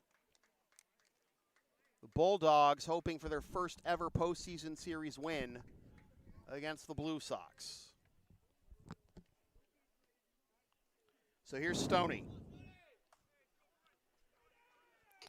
Obviously, if you beggars can't be choosers here, but if you can choose, you put this ball over the plate but down low in the strike zone. And Eric's just hope for in the on best. the grass, expecting a bunt, and instead it's a swing and a foul ball for strike one. So you have Favazzo at second and Roncall at first after back-to-back walks to begin the inning. Doesn't make it any easier because it's so much speed on the base paths right now for the Bulldogs. Exactly. Corners are both in here. Expecting a bunt. Stoney can really swing it. You know that.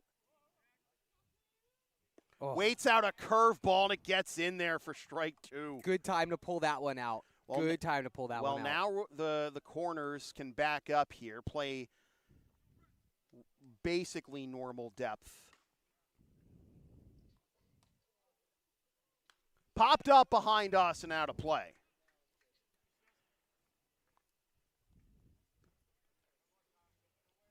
Chiefs up 7-1 after 4. Jeff Barry giving us updates. You got Sprake now getting loose too, so yep, the Blue Sox keeping everybody ready. Murray shakes off one, and now accepts that one. 0-2. Late. Good piece, but late. That is the problem that you run into if you are a pitcher and you have to deal with such a, I guess, for lack of a better term, correct and tight strike zone, is that these guys are used to adapting to pitches that are, well out of a normal swing being still considered a strike. Right now, if you're Brett Stone, you are just locked and loaded to anything that's basically like radiating dead center. It's the only place you know you're going to get a strike called if you're Murray. 0-2. Well, definitely not trying to get a strike there. No. 1 and 2. No. I mean, you saw him go after the high fastball and see him be late on it. Fastball again here.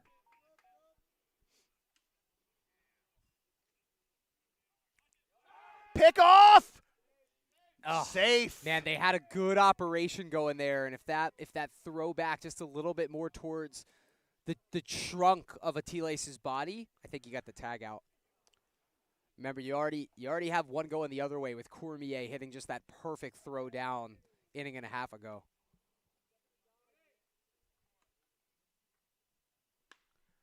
Fly ball towards the right field corner. That will get down. Extra bases. 1 run scores. Here comes another. 6-3 Bulldogs. Yeah, you called it. He felt due. He was due.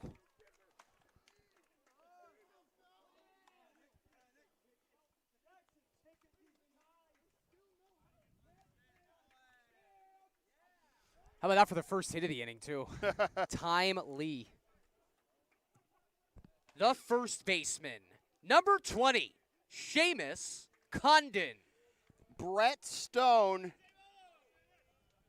a 2-run double to get the lead back up to 3 for the Bulldogs, and Condon trying to make it 8-3 with 1 swing of the bat. I could hear the tempo change in your voice. I thought that ball was about to be sent 400 feet into the playground as well. 0-1. The only place you know it's going to be a strike is if you got to put it down Broadway, and if you're sitting on a first pitch fastball down the middle, you can normally do some damage with it. Fouled off on a Worthen Road. Finally have an official broadcast, 0-2. Oh, brother, we've been official. Chiefs leading the Americans 7-2 after 6. Safe to say that one is going to Game 3 tomorrow night. Is it safe to say? I mean... No, sorry. No disrespect to Kevin Burgoyne's club, but, like, hey, more baseball. Maybe better to save your energy. Who would exactly. argue with more baseball, right? Up and away for a ball. Yeah, it is frustrating to think that, this is the score right now. If you're the Blue Sox, like, how come we haven't been able to take advantage of the tin can strike zone? Exactly. It's like, how do you figure it out? Well, there is a swing and a miss for strike 3. First out of the inning, and Condon is down. And Murray hasn't not been pitching well. Those 2 leadoff walks here did bite, but the catcher, number 34, Caleb Cormier. If you go back and look at this box score and see 7 walks by the Blue Sox pitching staff in the first 4 innings, as that is in there for a strike, it's not like it's not like they're throwing everything to the backstop. They are right around it. You'll get those pitches called for strikes on some nights, but clearly not tonight. And tonight is not the night to not be the night. Upstairs for a ball. It is 1-1 to Cormier. 2 walks, 2 runs scored on his ledger. He scored the go-ahead run on the bases loaded walk by Murphy last inning. He's got a runner in scoring position here. The other way, but that is foul. The count will be 1-2. Metzdorf went the first 2 2/3 innings, allowed 3 runs in the first, 44 pitches. Second inning, 1 base hit, nothing else on 11 pitches. Couldn't get out of the third, though. Up and in for a ball, and it is 2-2. 5 strikeouts, 5 hits, 5 walks, and 4 runs in those 2 2/3 innings for Dan Metzdorf. 2-2 to the cleanup man, the catcher, Caleb Cormier. Up and in. And like, that's not even, a question of whether that's in the zone. It's just, it's frustrating for you as the pitcher because, I know that's a ball no matter who, but what am I missing, like, mechanically? Yeah, that's a good point. Grounder, right side, staying low on it, and PFP for out number 2. To third goes Stone.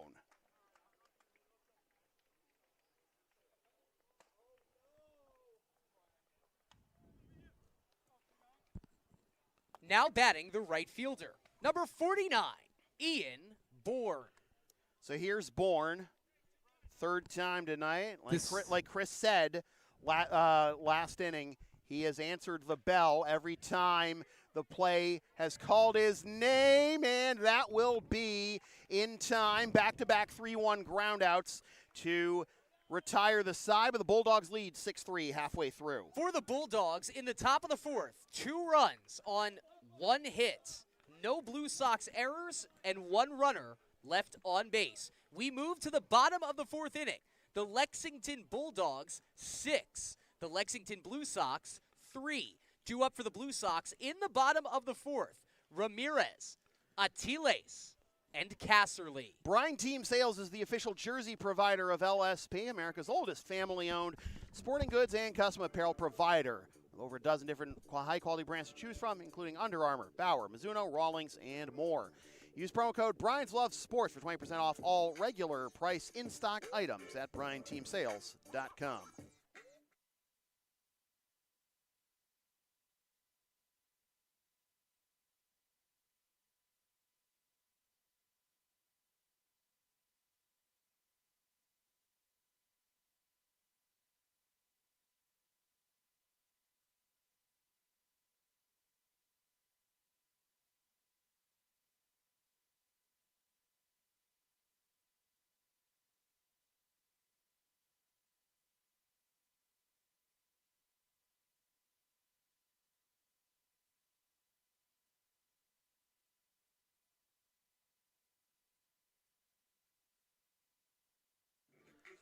Bottom of the 4th, and here are the Blue Sox again down 3 runs. Already came back from a 3-run deficit in the top of the 1st to tie it in the bottom of the 2nd. We'll have to get back to work on that again here. They do have the part of the order coming up this inning that sparked that 3-run rally in the bottom of the 2nd in Ramirez, Atiles, and Casserly. But it's against a new noodle here in Mariani, and he got the righty against the righty-heavy lineup here for the Blue Sox. Leading off the bottom of the 4th for the Blue Sox, the 3rd baseman, number 17, Eric Ramirez. Ramirez 1 for 1 with a double and a run scored. Both his hits this postseason have been doubles. And takes inside for ball 1. It's a conundrum with Mariani because the breaking ball looks so hittable, but he just keeps going back to it, and he has it rather dialed in. But this is what you're talking about right here. You're ahead in the count 2-0. Sit on it. Don't swing the bat right now. Try and make Mariani find the same trouble that Murray ran into in the top of the 4th. Boom. Just high, ball 3, and again, the tin can. You got Atiles and Casserly on deck and in the hole respectively, and they have just immaculate eyes. So you're right. You couldn't have hoped to be at a better spot of the lineup needing this right now. But 2 plays we're going to keep going back to. The robbed home run by Siegel off Casserly in left field, and the play with Jimenez getting injured at first base. And this could be a 6-3 game Blue Sox if those 2 things don't happen. But you still have 12 outs at your disposal. Outside for ball 4, and again the Blue Sox get the leadoff man aboard. 4th time in 4 innings. The shortstop, number 5, Luis Atiles.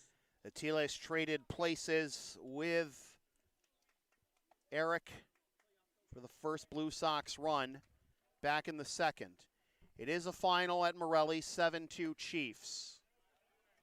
Up and in for a ball, 1-0. Now that you have the righty on the mound, from the looks of it to my left, it looks like you're either going to have Logan Auer or Max Dushny be your pinch hitter for your extra hitter spot. At least trying to do some sideline reporting from my vantage point right now. If you can get to that point, in this bottom of the 4th, things are going well for you. There's a lefty warming in the Bulldogs bullpen with another player wearing number 3. You have 2 pairs of double numbers for the Bulldogs today. I had been inside some behind the curtain looks here. I have been announcing Ian Bourne as number 49 because both him and Aiden Murphy are wearing 29, but Ian is listed in their roster at number 49, and so I don't know. For the sake of good housekeeping, he's going to stay number 49 in my program. Well, Statue of Liberty play again on 3-0. Takes the strike, 3-1. He can locate the fastball if he needs to. We've seen that. Can the Blue Sox turn it around, though? Yeah. Turn around on the fastball. Grounder. Short, 6, 4, 3. It's the first ball close to double play territory all afternoon long. And of course, it's just a tailor-made 6-4. Yep. So just like that, 2 down. Now batting for the Blue Sox, the left fielder, number 41, Pat Casserly. Bulldogs appreciating TLS's effort as he jogs back to the Blue Sox dugout. And here is Casserly, and you have to wonder how different this game is if Ruben Siegel didn't. Sorry. If Ruben Siegel didn't bring one back. Go ahead. Oh, and it still made that a 3-2 game at that point. Did you hear? Did Luis say anything to the Bulldogs dugout when he walked by? I mean, that's a hornet's nest that you don't necessarily want to stir up. You know what I mean? I wasn't listening for anything, but yeah. But anyways, Casserly, again, the sac fly to left that was this close to being a 2-run home run. Would have given the Blue Sox. Oh, here's a little flare, but that will be caught. And Mariani faces the minimum in the bottom of the 4th. For the Blue Sox, in the bottom of the 4th, no runs on no hits, no Bulldogs errors, and no runners left on base. We move to the top of the 5th inning. The score remains Bulldogs 6, Blue Sox 3. Due up for the Bulldogs in the top of the 5th, Bourne, Siegel, and Heisner. Advertising opportunities are available on LSP. Sponsor our content for as little as $25 a spot, whether you want to promote a business, product, or event, or send a message of support to a player, team, or coach. Email yours truly for all the deets.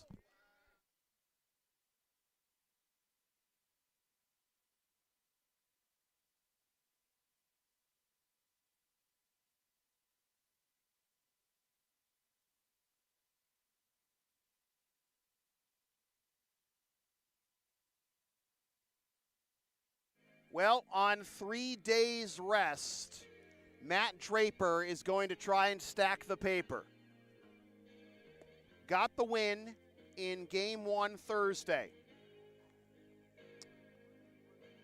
Regular season, one of the best pitching seasons in Blue Sox history, and boy, have there been plenty of those. 6-0-1 with a 1.57 ERA in 40 innings, allowed 38 hits, 19 runs, 9 of which were earned, walked 15, and struck out 44. His lone appearance against the Bulldogs in the regular season got the dub on 6 innings of work, 9 hits, 2 earned runs, walked 2, struck out 5. On Thursday night, complete game win. 5 hits, 1 unearned run, 2 walks, and 7 Ks. In now 3 years with the Blue Sox, in his postseason career, Draper is 4-0 with a .8 ERA in 33 2/3 innings. And he is going to have to shoulder the load here on 3 days rest to keep the Blue Sox within reach. Dylan Walsh is now in the extra hitter slot at the top of the lineup for the Blue Sox. Jack Pasiak is out of the game. Logan Auer is now in right, and McElroy has moved to center. The left fielder, number 60, Ruben Siegel. Siegel, Heisner, and Murphy due up for the Bulldogs here in the top of the 5th. Draper delivers. Strike 1. Better late than never. Getting a first pitch strike. Siegel 1 for 1. RBI single in the first, walk in the third. Both against Dan Metzdorf. And now it is 0-2. Matt Draper, the 3rd pitcher of the night for the Blue Sox. Swing and a miss. That's what he does, fastball. man. Yeah. Good morning, good afternoon, and good night. Hey, brother, do you like fastballs? Cool, I got some for you. Try and hit them. That's the Matt Draper recipe. Siegel retired for the first time tonight. The designated hitter, number 27, Peyton Heisner. Heisner, 2-run single in the first, strikeout looking in the third. A broken bat grounder. Oh, this is going to be a tough play. He got it. No, he's safe. Just pulled Nearly him off a the bag. third Yeah. 3-1 ground ball, but Heisner beats it out. I think Draper's foot just missed the bag there. Play was in time. And that is now a hit every inning still for the Bulldogs. Yep. Now batting for the Bulldogs, the shortstop, number 29, Aiden Murphy. They have a hit in every inning, but they've had the leadoff man retired in every inning but one. Meanwhile, the Blue Sox have had the leadoff man on base all 4 times, but only have 3 runs to show for it, all of them in the second. Swing and a miss. Just kind of speaks for, if you get 3 outs every half inning, why does it matter when the outs happen, right? I know that's a way that a lot of people like to analyze the sport of baseball, but you could just completely take the other vantage point. Here's a ground ball to second. Landero flips to short for 1. On to first. Throw is offline and goes out of play. So that'll put a runner in scoring position, but now with 2 down for the Bulldogs. As Heisner is retired 4-6. You have to feel for Atiles. I assumed he would have wanted to return the favor after grounding into the double play, but that was a very tough turn to try and pull off. Great first read, though, by Landero. Now batting for the Bulldogs, the third baseman, number 58, Jack Lee. That is the first error of the night for either side, and it keeps the line moving for Jack Lee. Yeah, we've had a lot happen in this game. I would say ugly baseball wasn't part of it. And that is by nature not ugly baseball, but surprising that we hadn't had an error up until now. Do you wonder if that's, I mean, not to accuse the Bulldogs of anything, as that hits the outside corner for a strike 0-1. Do you think that after that little interaction, as the Teals have come back to the dugout last half inning, that maybe they had a little extra motivation to put a little more on the slide? Well, that's a very astute point. It didn't. He went around on the appeal. I got news for you, folks. He didn't go around. You take that if you're the Blue Sox any day of the week. Although, maybe he did because Lee didn't fight it all that much. 0-2 is the count to Lee. 0-for-2 with a ground out to short and a fly out to right. This is the 3rd different pitcher he's facing. Fly ball, center field, caught by McElroy for the out that retires the side. First ball he has to look at in center field, and that's a tough one. You'll take it. Now it's time for the bats to arrive. For the Bulldogs, in the top of the 5th, no runs on 1 hit, 1 Blue Sox error, 1 runner left on base. We move to the bottom of the 5th inning. It is the Lexington Bulldogs 6, the Lexington Blue Sox 3. Due up for the Blue Sox in the bottom of the 5th, 8, 9, and 10.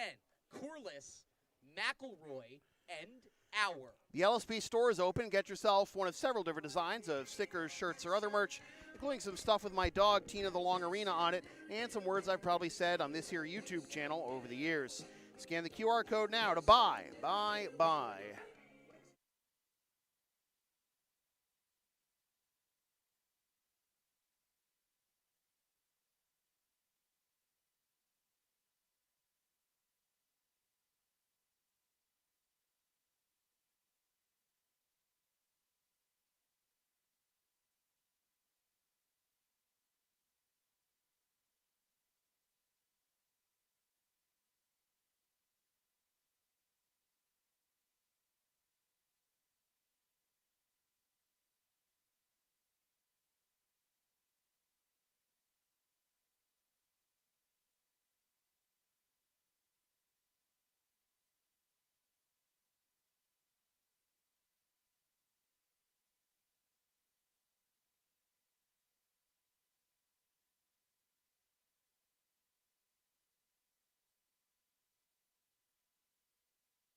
So after just 2 innings by the Bulldogs starter, Brady McCutcheon, Matt Mariani, the catcher, number 26, Craig Corliss. Mariani has faced the minimum through his first 2 innings. He allowed 2 base runners, a leadoff single by Landero in the 3rd, and a walk by Ramirez in the 4th. They got wiped out on the bases, one with a ground ball double play, the other with a caught stealing. And here we are in the bottom of the fifth, when we are just about now going to hit the 2-hour mark of this ball game. Corliss down low, 1-1. Corliss, walk and a run scored back in the second. Scored that run on a balk, and that tied the game at 3. There we go. It is the bottom of the fifth, right? Yep. My apologies, everybody here in Lexington. Now the scoreboard. I mean, I screwed up. I actually completely cleared the score on my score bug here, and thank you, Leah, for alerting me to that. But I got back in the game there, and it is 1-2 to Corliss, to be followed by McElroy and Auer. Oof. So that might be taking advantage of the tin can strike zone right there. 2-2.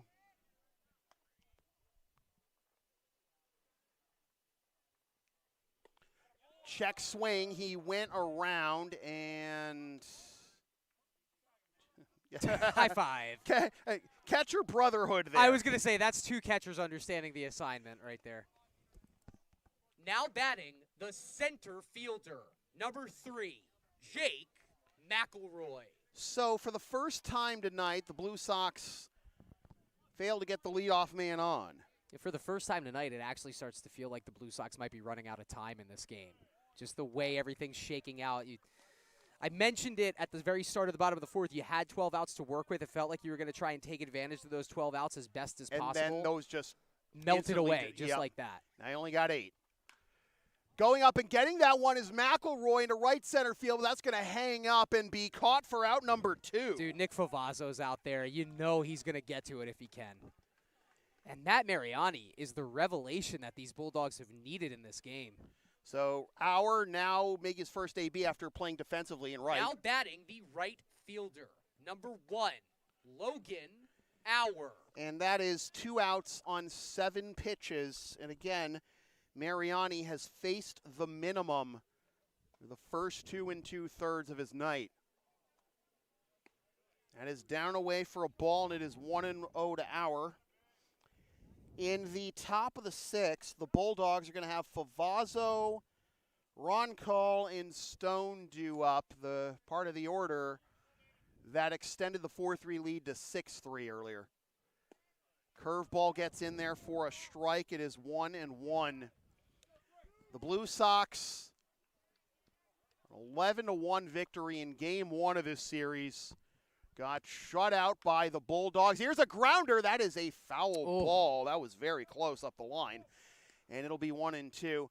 Bulldogs shut him out 3-0 on Friday night. And now, it is 7 offensive outs left for the Blue Sox to play with to avoid elimination. Make it 6. Make it 6. A strikeout.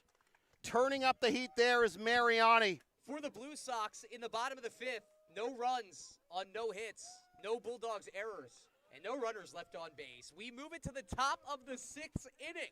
The score remains Bulldogs 6, Blue Sox 3. Due up for the Bulldogs in the top of the 6th, Favazzo, Roncal, and Stone.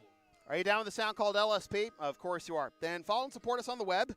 Linktree, Facebook, YouTube. Don't forget to subscribe. Flash the subscribe button. Membership is also available for $5 a month. PayPal and Creator Spring, LSP 37. It tastes great on a cracker.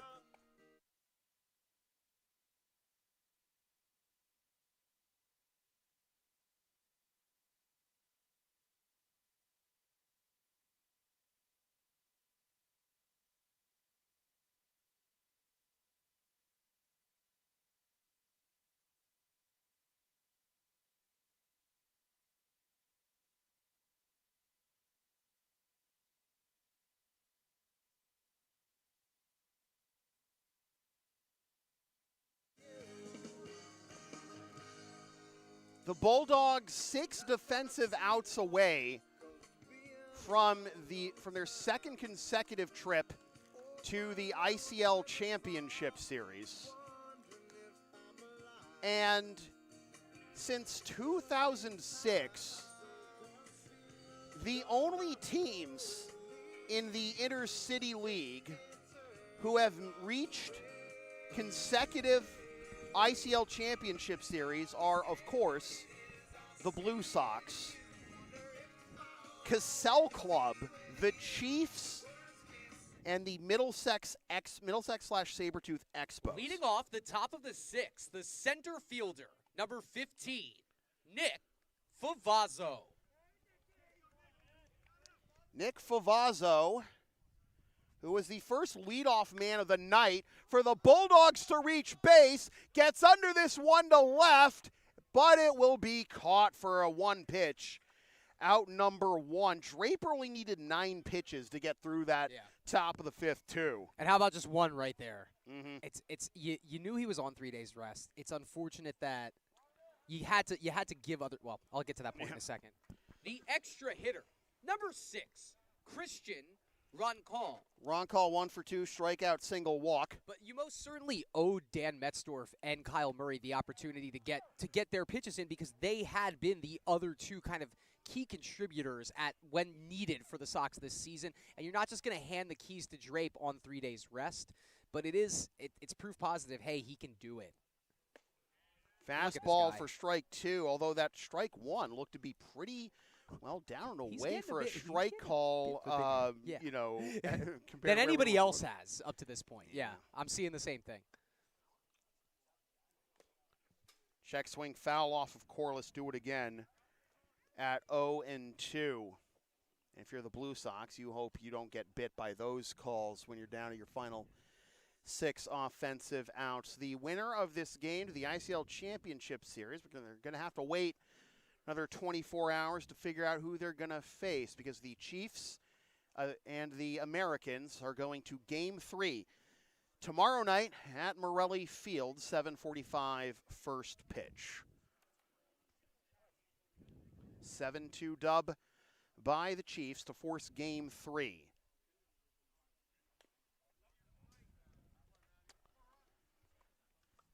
How about Matt Mariani facing the minimum through 3 innings after McCutchen was pulled, allowing the tying runs in the bottom of the second after 2 innings?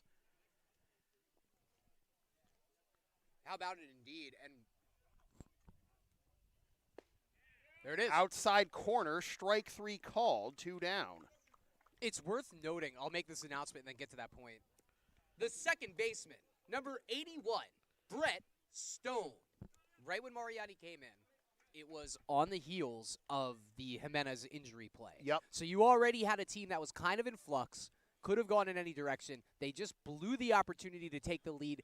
Then they just gave the lead back. And that is a prime example of a pitcher understanding his assignment. Okay, we have a chance to just wrangle all of this momentum back. I'm going to do my thing. I'm going to throw my off-speed pitch. I'm going to keep these guys uncomfortable. And his team followed suit right there.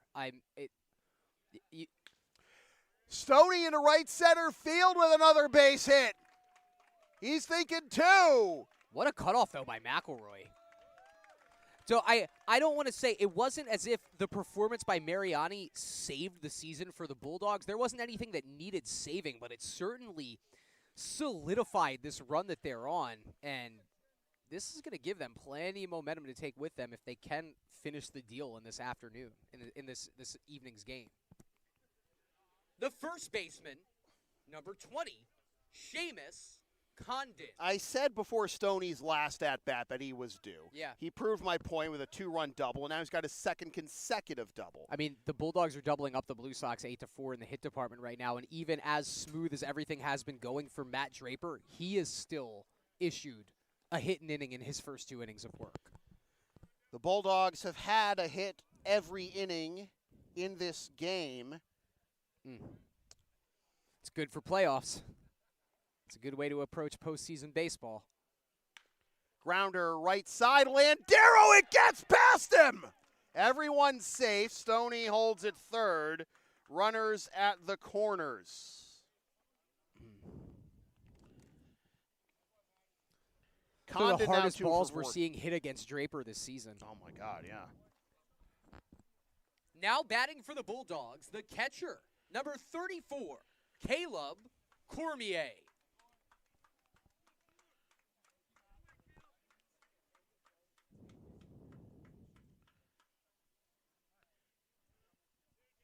Cormier, 0 for 1 with a couple of walks. Fouled off the other way. 0 and 1. In the bottom of the 6th, the Blue Sox will have. Who's in the EH slot again? I'm sorry about Dylan Walsh. Walsh, Landero, Yeah. and Grundy due up. Draper has allowed 3 hits to the Bulldogs on Thursday night as that misses for a ball, 1 and 1. He allowed 5 hits to the Bulldogs on Thursday night. He has already allowed 3 now in an inning and 2/3.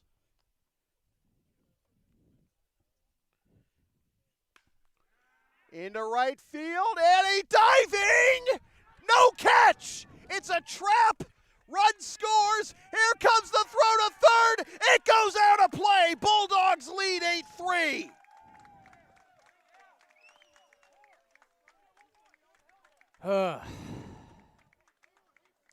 You can't get mad at Logan Auer there. I mean, that's basically, if you're in his mind, that's the play that could potentially save the season. You're one of the only guys athletic enough to even entertain making that play. You got to dive and see what happens, and unfortunately, it feels like this might just be the Bulldogs' night at this point. The right fielder, number 29, Ian Bourne. Oh. My bad. Thank you. What happened? He gave me the benefit of the doubt because I just said it. Yeah, sure. I'm going to step away from Yeah. it. Bourne swings at the first pitch, fly ball into center field, and that will be caught for the out. That retires the side, but not before the Bulldogs put some more separation between themselves and their crosstown rivals. For the Bulldogs, in the top of the 6th, 2 runs on 3 hits. 1 Blue Sox error, 1 runner left on base. We move it to the bottom of the 6th. The Lexington Bulldogs, 8.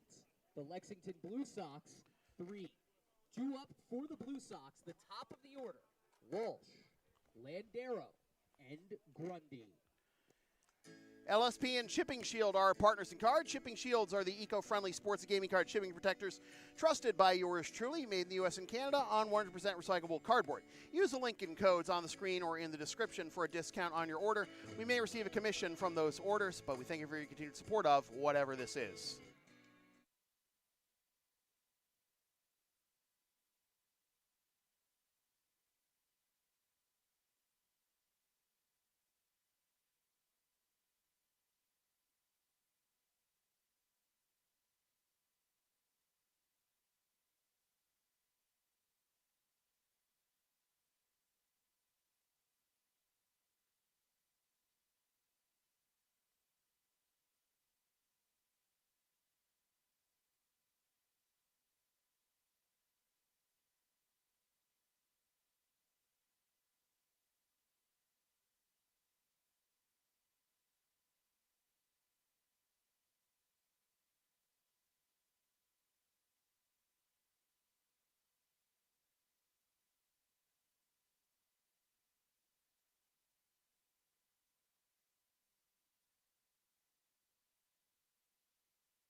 Leading off the bottom of the 6th for the Blue Sox, the extra hitter, number 10, Dylan Walsh. Walsh getting his first AB, thrust into this role. Obviously capable, but under the most unfortunate of circumstances. As Mariani, who has faced the minimum through his first 3 innings of work, misses down and into Walsh for ball 1. In the leadoff slot after Anderson Jimenez left the game with a knee injury, trying to beat out a ground ball to at the end of the bottom of the 2nd that would have given the Blue Sox the lead. Instead, it remained tied at 3-3. The Bulldogs took the lead back with 1 in the 3rd, and they have scored 5 unanswered runs since the Blue Sox tied it. Really, you're kind of looking at the Blue Sox one avenue to get themselves back into this game. This one meal ticket is the smaller strike zone that we've seen all evening long. And at this point, you just have to hope that the numbers are going to catch back up to Mariani at some point, that he's going to start issuing bases on balls. Well, there is a leadoff man aboard for the Blue Sox, which they haven't had difficulty doing. No. The 1-2-3 inning in the bottom of the fifth was the only time they haven't gotten the leadoff man aboard. The second baseman, number 8, Frank Landero. Walsh had an 1141 OPS in the regular season, was 2 for 2 with 3 runs and 2 walks in game 1, but was 0 for 2 in game 2. Now, as good wheels as you have at the top of the lineup here for the Blue Sox, don't think stolen bases are going to be part of the game plan right now, down 5. Do not want to give away outs on the bases. We've already seen a couple of outs given away on the base. I don't want to call it ground ball double play giving away now, but we've just seen some tough plays. It was a good jump by Landero, too. It was just a better throw by Cormier. But you're right. I think the bats that the Blue Sox are bringing into the equation are worth more than the legs that they might be attached to. You can get more if you're the Blue Sox here with squaring one up and driving the ball into the gaps than you are just trying to manufacture and play small ball, because you only have 6 outs left at your disposal. And if you lose one of those on the base paths, that's almost unforgivable. Landero wanted time, didn't get it, but does get ball 2, 2-1. Just got to tip your cap there if you're Landero. You knew it was probably coming late, and you'll just take the fact that the pitch was a ball and wouldn't be mad at a green light here. Got to expect one over the plate. Or not. What do I know? 3-1. It just feels like Mariani. It's two different. You're singing two different songs, right? If he can just stay with the breaking ball, he's just going to be keeping you off balance, tying you in knots, hitting the strike zone. That fastball, it's a little bit more up in the air for him right now. Lefty in the bullpen with Grundy due up next. Inside. First 2 are aboard. What does this mean? Well, Eric Steinkraus is stepping out. We haven't announced Grundy. This feels more like a visit than it necessarily does a change. But you're right. This is the lone lefty. Until Dylan Walsh had entered the lineup, is the lone lefty that the Blue Sox had. Now you have Walsh and Auer back-to-back.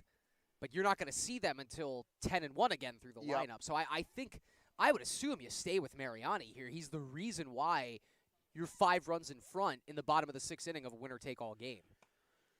Back-to-back walks to begin the bottom of the 6th, with the Bulldogs 6 defensive outs away from a second consecutive trip and 3rd overall to the ICL Championship Series. Now batting for the Blue Sox, the first baseman, number 22, Ryan Grundy.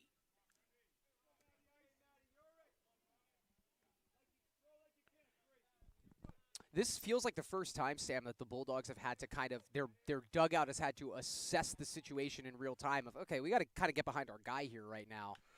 First pitch swinging, Grundy pops it up in foul territory. Infield fly has been called. You can't get mad at Grundy there. He had a pitch to hit. They gave him the green light. Already had one out on the scoreboard, but that is the first out of the inning.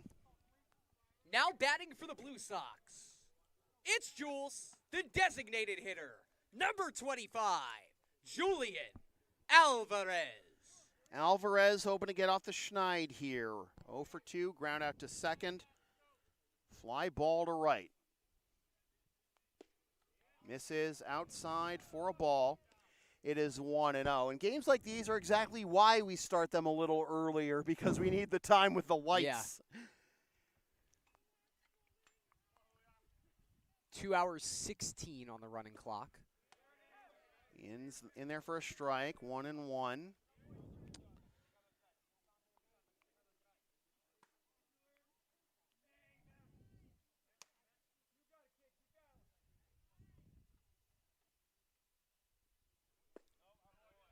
Yeah. 2-1. That's certainly the recipe right now. Let Mariani do anything he can to try and beat himself, and not you.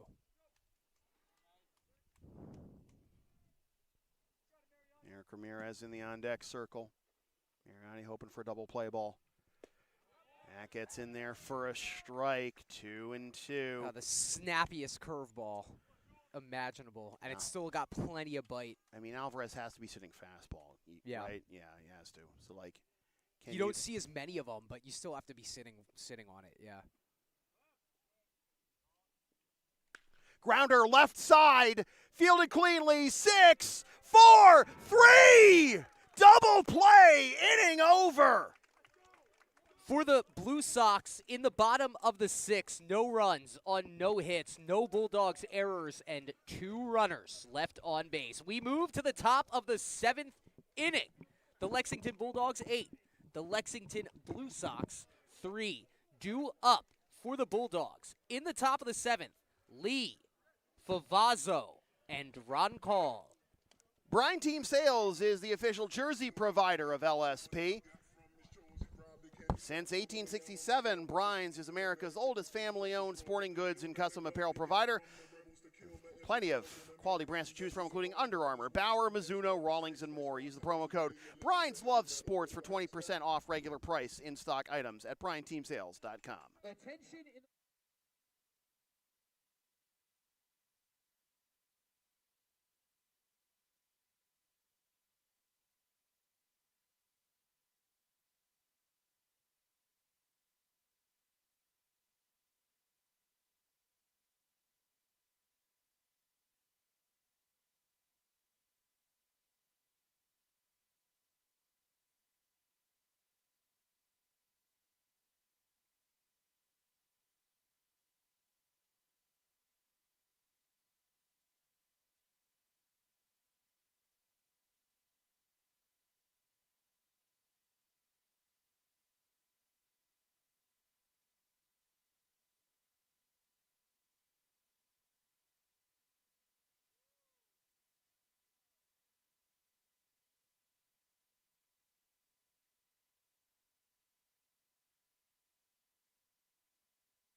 Joe Sprake takes over here in the top of the 7th with the Lexington Bulldogs 3 defensive outs away from advancing to their 2nd consecutive ICL championship series. The left fielder, number 60, Ruben Siegel. And since 2006, they would become just the 2nd team to defeat the Blue Sox in a winner-take-all series, winner-take-all game, outside of the championship series.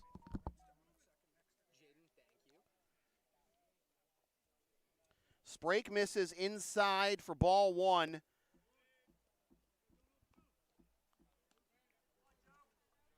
Now Siegel ahead 2-0. If they get to the 2-hole, it's going to be Jaden Vellis. Swing and a miss, 2-1. Bulldogs got out to a hot start with 3 runs in the top of the 1st, forcing Dan Metzdorf to throw 44 pitches. Inside corner strike 2, 2-2. The Blue Sox responded in a big way with 3 runs in the bottom of the 2nd, but there were a couple plays there that could have very easily had the Blue Sox leading after 2 innings. Had to settle for the tie and had to play the rest of the game without Anderson Jimenez, their leadoff hitter, one of their leaders, after he suffered a knee injury, trying to beat out a ground ball on the final out of the bottom of the 2nd that, if he had reached safely, would have given the Blue Sox a 4-3 lead. Attention in the ballpark. We have a pinch hitter. Now batting in the number 7 spot, the designated hitter, number 28, Shane Costello. Shane Costello is going to hit for Peyton Heisner. And Heisner finishes his night 2 for 3 with a 2-run single. Here's a throw down to 2nd, not nearly in time to get Siegel. Count is 1-0 to Costello with a runner in scoring position now. He hit a 2-run home run in game number 2.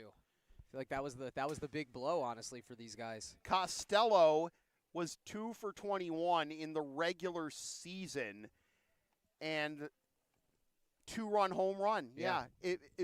That So it ended up being the goes. difference. That's baseball, baby. That's baseball, baby. Oh God. Especially playoff baseball. That's a swing and a miss, but the ball gets away from Corliss. So on the passed ball to third goes Siegel. That was a funky play. It looks like Costello missed it, and it just hit off the knee pad of Corliss there. 1-2 is the count. Fly ball down the right field line, but it's going to be a foul ball, and that will keep the AB alive at 1-2. If you're the right fielder in that situation, Logan Auer, you make the catch. That's almost certainly a sacrifice fly and makes the impossible dream that much more impossible. Well stated. Yeah. Well stated, Sam. No, and actually you could hear Sam Steed from the dugout saying, please let it drop. Please let it drop. Obviously, Logan's not going to be able to hear that in real time. But it worked out the way the Blue Sox needed it to, at least for one more pitch. It is now 2-2 to Costello. Siegel, 1 for 2 now tonight. 2 walks, a stolen base. Down the left field line. That is a fair ball. Shane Costello out of nowhere. Playoff MVP, Shane Costello. He really did. He really did wrap himself around that one. Stayed patient, and then you got a pitcher throwing some gas. You got one a little bit off speed that you could handle and keep fair. This guy looks like an old pro. The shortstop, number 29, Aiden Murphy. Costello, the RBI double. That misses high for ball 1 to Aiden Murphy. 0 for 2. Still nobody out here in the top of the 7th, as that'll be fouled off for strike 1. And now you almost wish Logan did make that catch. I mean, it was going to be a hard play. It's not like you still had a ways to go, but careful what you wish for, I guess. Check swing. I mean, we could talk it out right now. You're either at 8-3 with 1 out and a runner on second, or you're or 9-3 nobody. I mean, out. the run scores. It's 9-3 with a runner on second, and either 1 out or no outs. So the run's coming across regardless. If he catches it, you have an out, but it's still 9-3. I think at this point, it's math that's not worth fighting against. Landero off balance, scoop in time. Yeah. Nice pick at first base by Grundy. That gets Costello to third with now 1 down. The third baseman, number 58, Jack Lee. Here's Lee, who's 0 for 3 with a ground out to short, a fly out to right, and a fly out to center. Again, it was 20 years ago this week, the last time the Blue Sox lost a winner take all game to a team other than the Chiefs. August 13th, 2006. The Watertown Reds avoided disaster. They led that semifinal series 2-0. The Blue Sox came back to tie it. Jack Lee into left center field. Off the wall. Perfect 10 for the Bulldogs.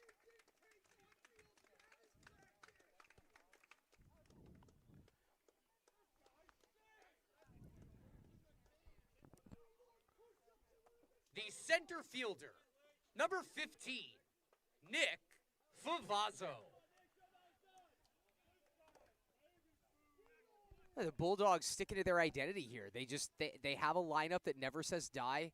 1 through 10 are guys that can string together solid ABs.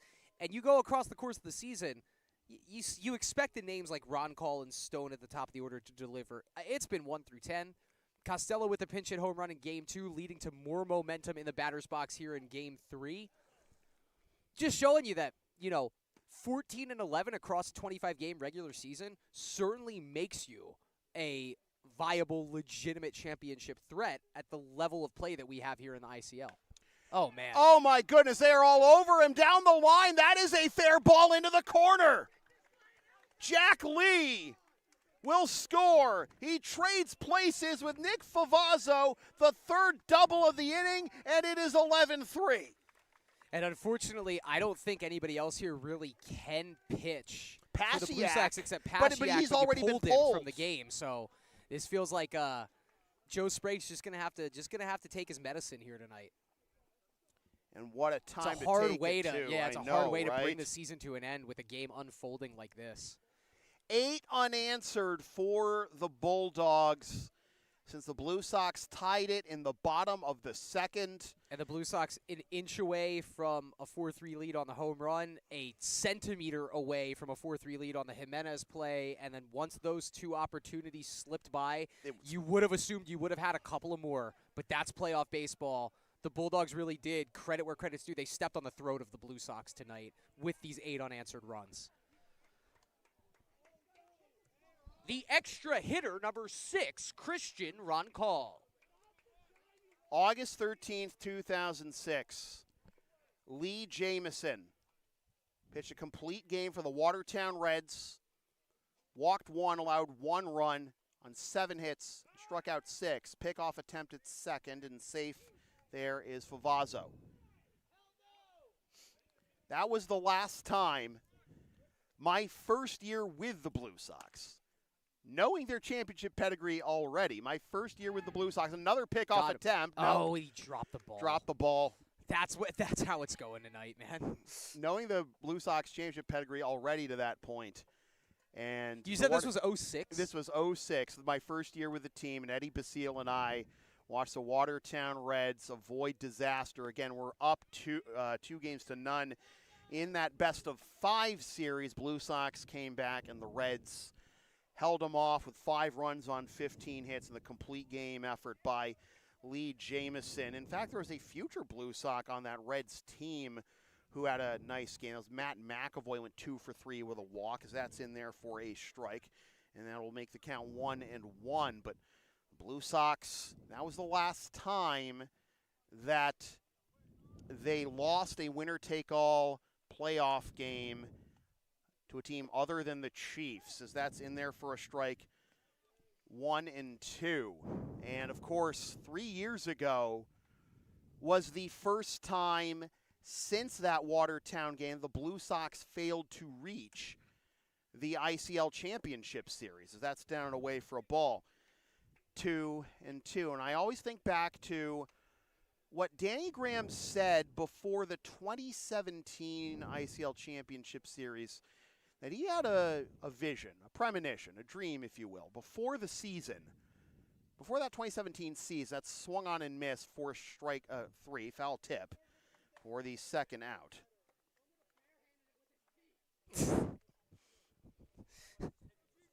Gotcha. Yes, sir. Yes, sir. Now into the game in the second base position and batting in the number 2 spot, number 36, Jaden Vellis. Vellis pinch hitting for Stone here. Danny, oh my goodness. And goodness. And everyone seems to be okay, but we saw a play like that in game 1 too. See, everything's going so well for the Bulldogs. You wouldn't want to put like a dark mark on this game, before the championship. And Danny said before that championship series, he said before the season, here's a ground ball, land foul, strike 2, that he had a vision that either the Blue Sox or the Chiefs would not reach the championship series that year. He could sense that the rest of the league was starting to catch up to them because it had been 6 consecutive years of the Blue Sox and the Chiefs and 7 of the previous 8 of the Blue Sox and the Chiefs in the championship series. Fortunately for the Blue Sox, it went their way. They kept the championship streak rolling. And now, once again, the rest of the league catching up to the Blue Sox, just as the Blue Sox were hitting their stride again out of the COVID pandemic. This will be strike 3, and the inning is over. This will mark For the Bulldogs in the top of the 7th, 3 runs on 3 hits. No Blue Sox errors, 1 runner left on base. We'll head to the bottom of the 7th inning with the score: Bulldogs 11, Blue Sox 3. Due up for the Blue Sox, Ramirez, Atiles, and Casserly. Who do we got? Micah. Taking care of us. Thank you, brother. Micah Bennett is going to take over on the mound for the Bulldogs to finish this one off. And this will mark the 4th time in the 6 seasons out of the pandemic that the Blue Sox will not be ICL champions. The Blue Sox were established in 1990. They played their first season in 1995. The only stretch of at least 6 years in which the Blue Sox did not win at least 2 championships was their first 6 years in the league. They won in 1998. That was their first championship.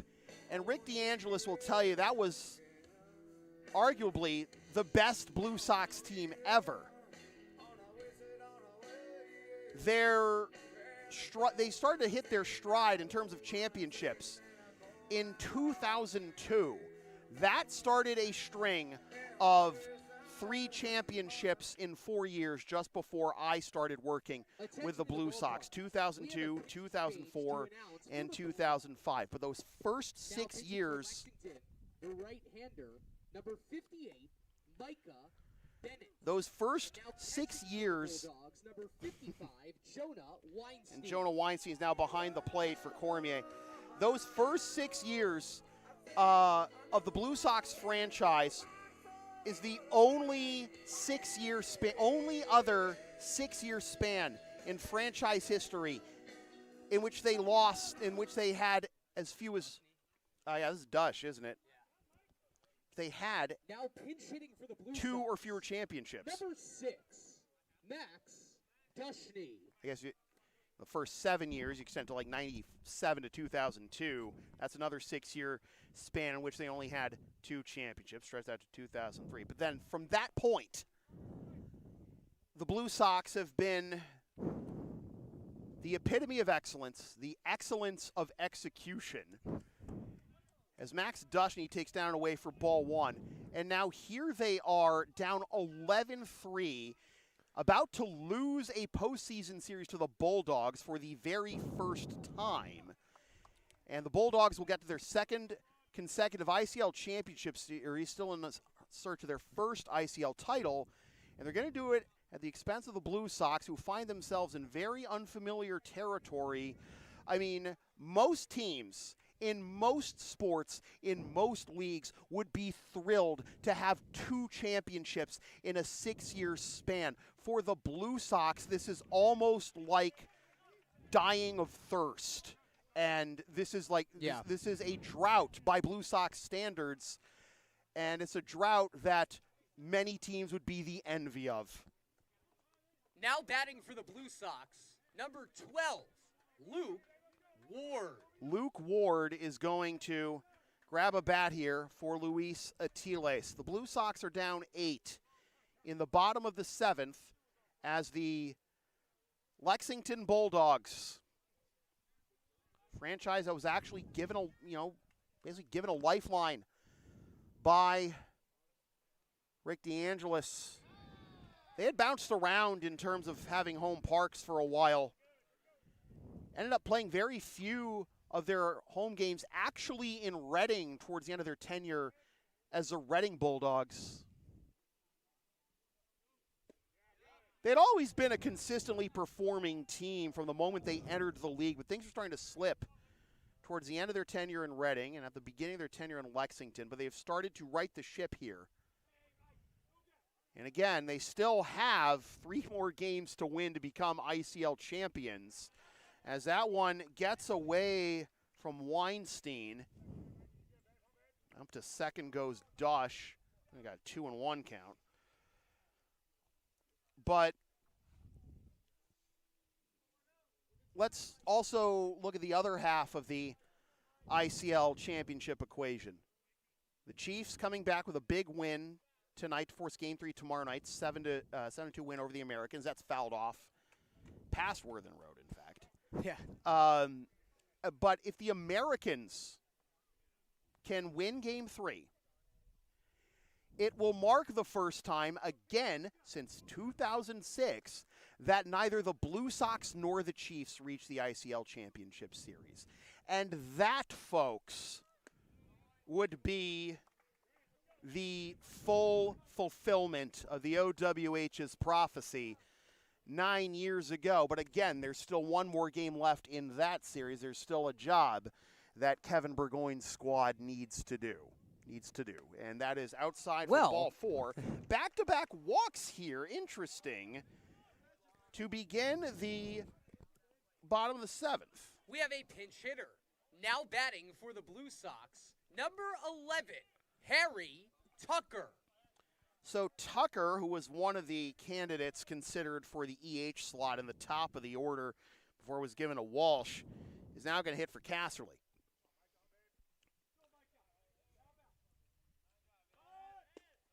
Going to pull back and take a strike, 0-1. I mean, let's give all the credit in the world to the Lexington Bulldogs. Yeah. The Blue Sox, never assume, like Rick always preaches, never assume you're just going to breeze through it.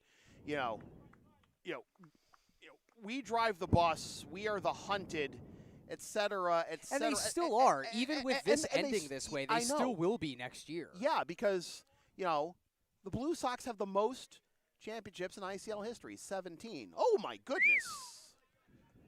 And, the rest of the league, I mean, the Chiefs can pull even. I believe the Chiefs would pull even with the Blue Sox if they win. Yes, AP, if you're watching, I would love to.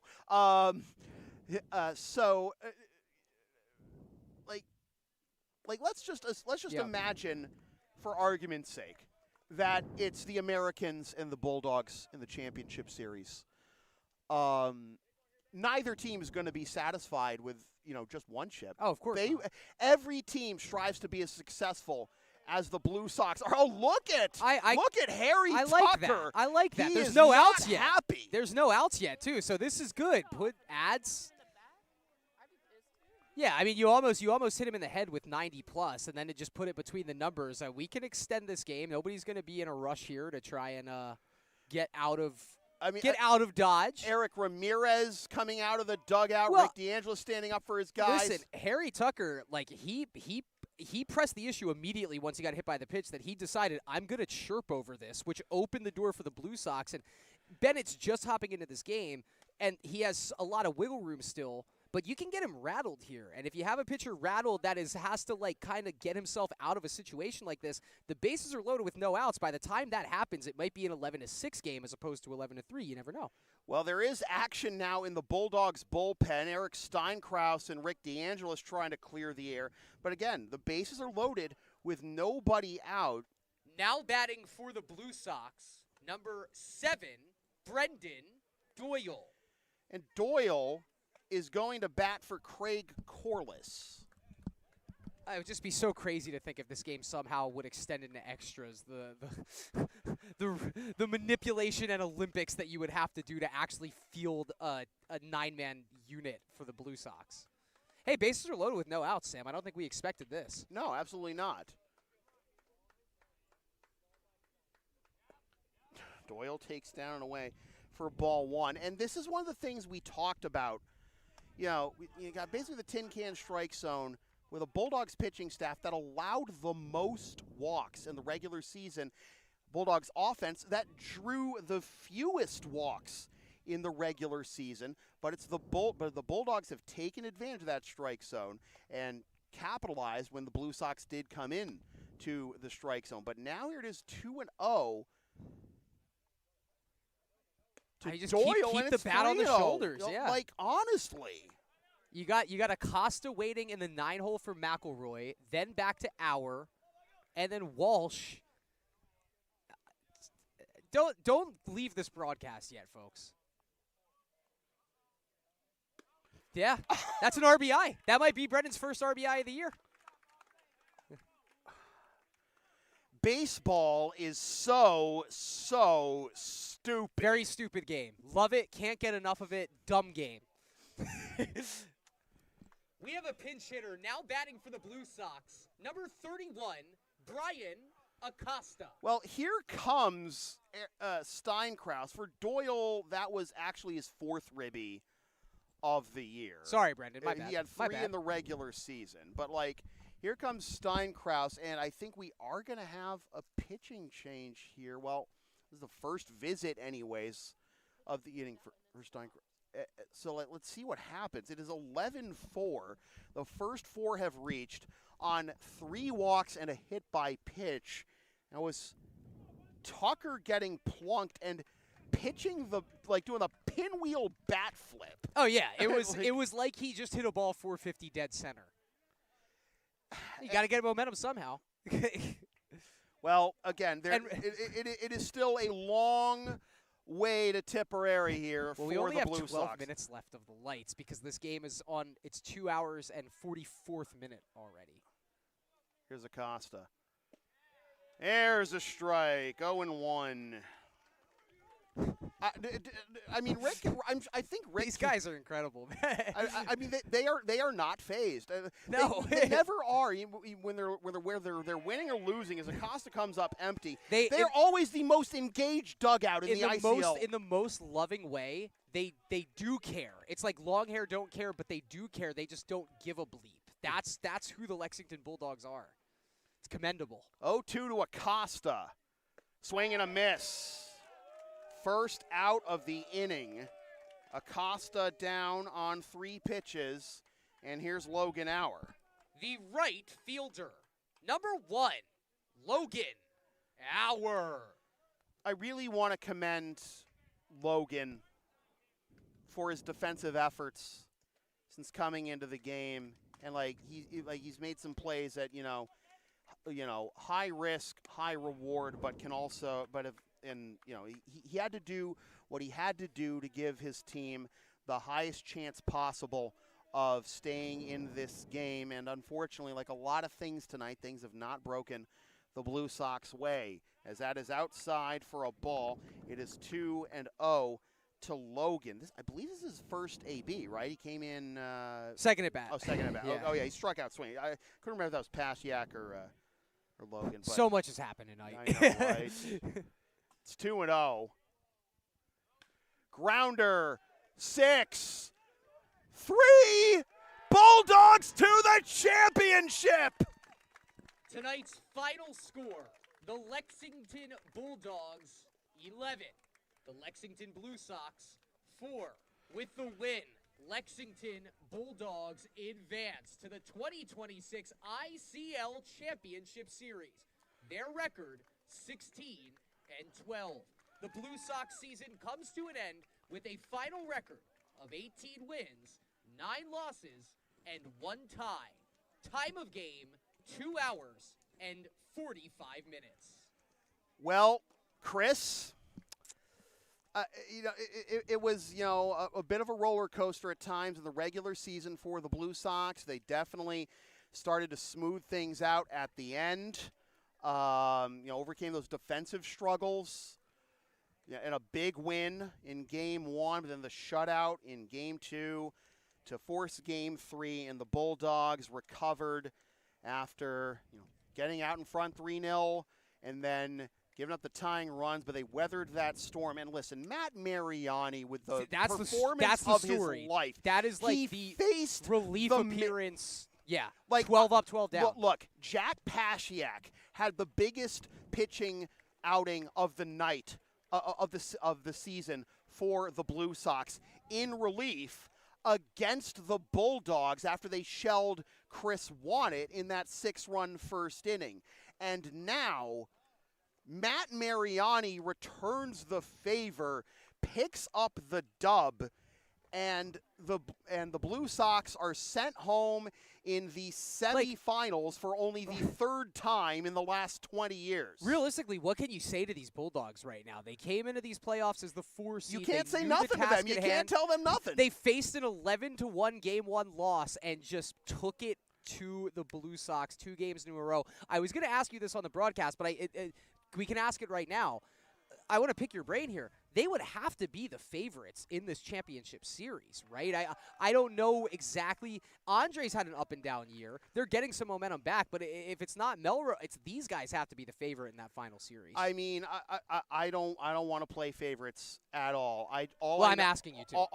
Well, I'm not going to. Okay. I mean, I'm especially not gonna play favorites because AP just asked me if I wanted to, cover Game 3 tomorrow night, and I assume that means, Hi, Anthony. I assume What that up, means, AP? the bag or whatever. So the Chiefs. Okay. No. I'm not even saying that. What I am saying is I've known AP and I've been around this league and the Blue Sox and the Chiefs long enough to know that you can never count out the Chiefs. They have, some of the best veterans in the league. They always have had some of the best some of the best players in the league at any given time, and that they want to make good for falling short of the playoffs entirely last year. ICL baseball. So it is the Lexington Bulldogs to their second consecutive ICL championship series, and third overall, the Blue Sox sent home, and the Bulldogs will await the winner of tomorrow night's Game 3 between the Melrose Americans and the Andre Chiefs.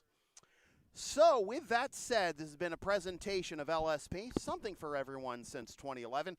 Copyright 2026, unauthorized redistribution of any portion of this broadcast without the express written permission of the Blue Sox or LSP is strictly prohibited. A reminder that if you'd like to support future LSP content, you can do so by buying shipping shields using the link and codes on the screen or in the description. Use the promo code Brian's Love Sports at BrianTeamSales.com for 20% off regular price in-stock items. And you can also sponsor future content for as little as $25 a spot. Buy some of this fabulous merchandise from the LSP store. And, of course, if you're down with the sound called LSP. Linktree, Facebook, YouTube. Don't forget to subscribe. Flash the subscribe button. Membership's also available for $5 a month.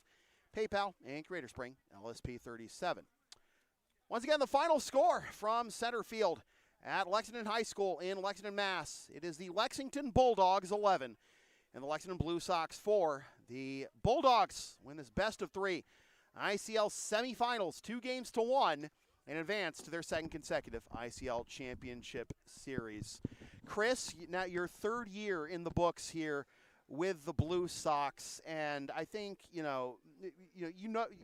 I told you about the championship pedigree of the Blue Sox, just like I was told about when I joined the team, and you hear that, but then you see the games in front of you, and you get a greater appreciation for the Blue Sox and the rest of the Intercity League and the Park League and the amateur baseball scene in general. What are your takeaways from your first 3 years here with the Blue Sox? Nobody is as good at what they do as Rick DeAngelis is, and it takes having a leader like him to even have this continuity that I've gotten to see out of the 3 years of the Blue Sox, because it's been, losing right in Game 5 2 years ago, dominating all of last year, and all 3 seasons, Sam, they could have just as well. I know that they kind of all took very different courses. It could have been the same year. Every single game that I showed up for, the Blue Sox fully expected to be the team that won, and it's a very fun organization to get to show up to for every day. I think a lot of just the amateur baseball scene in general. I know a lot of these guys now, and I knew some of them before they played the Blue Sox, and I feel like their time on the Blue Sox has only made them into better baseball players and men. So that's why I went back to saying, regardless of what happens this season, I think it's still the Blue Sox league to lose next year and the year after that. But don't you dare call it beer league.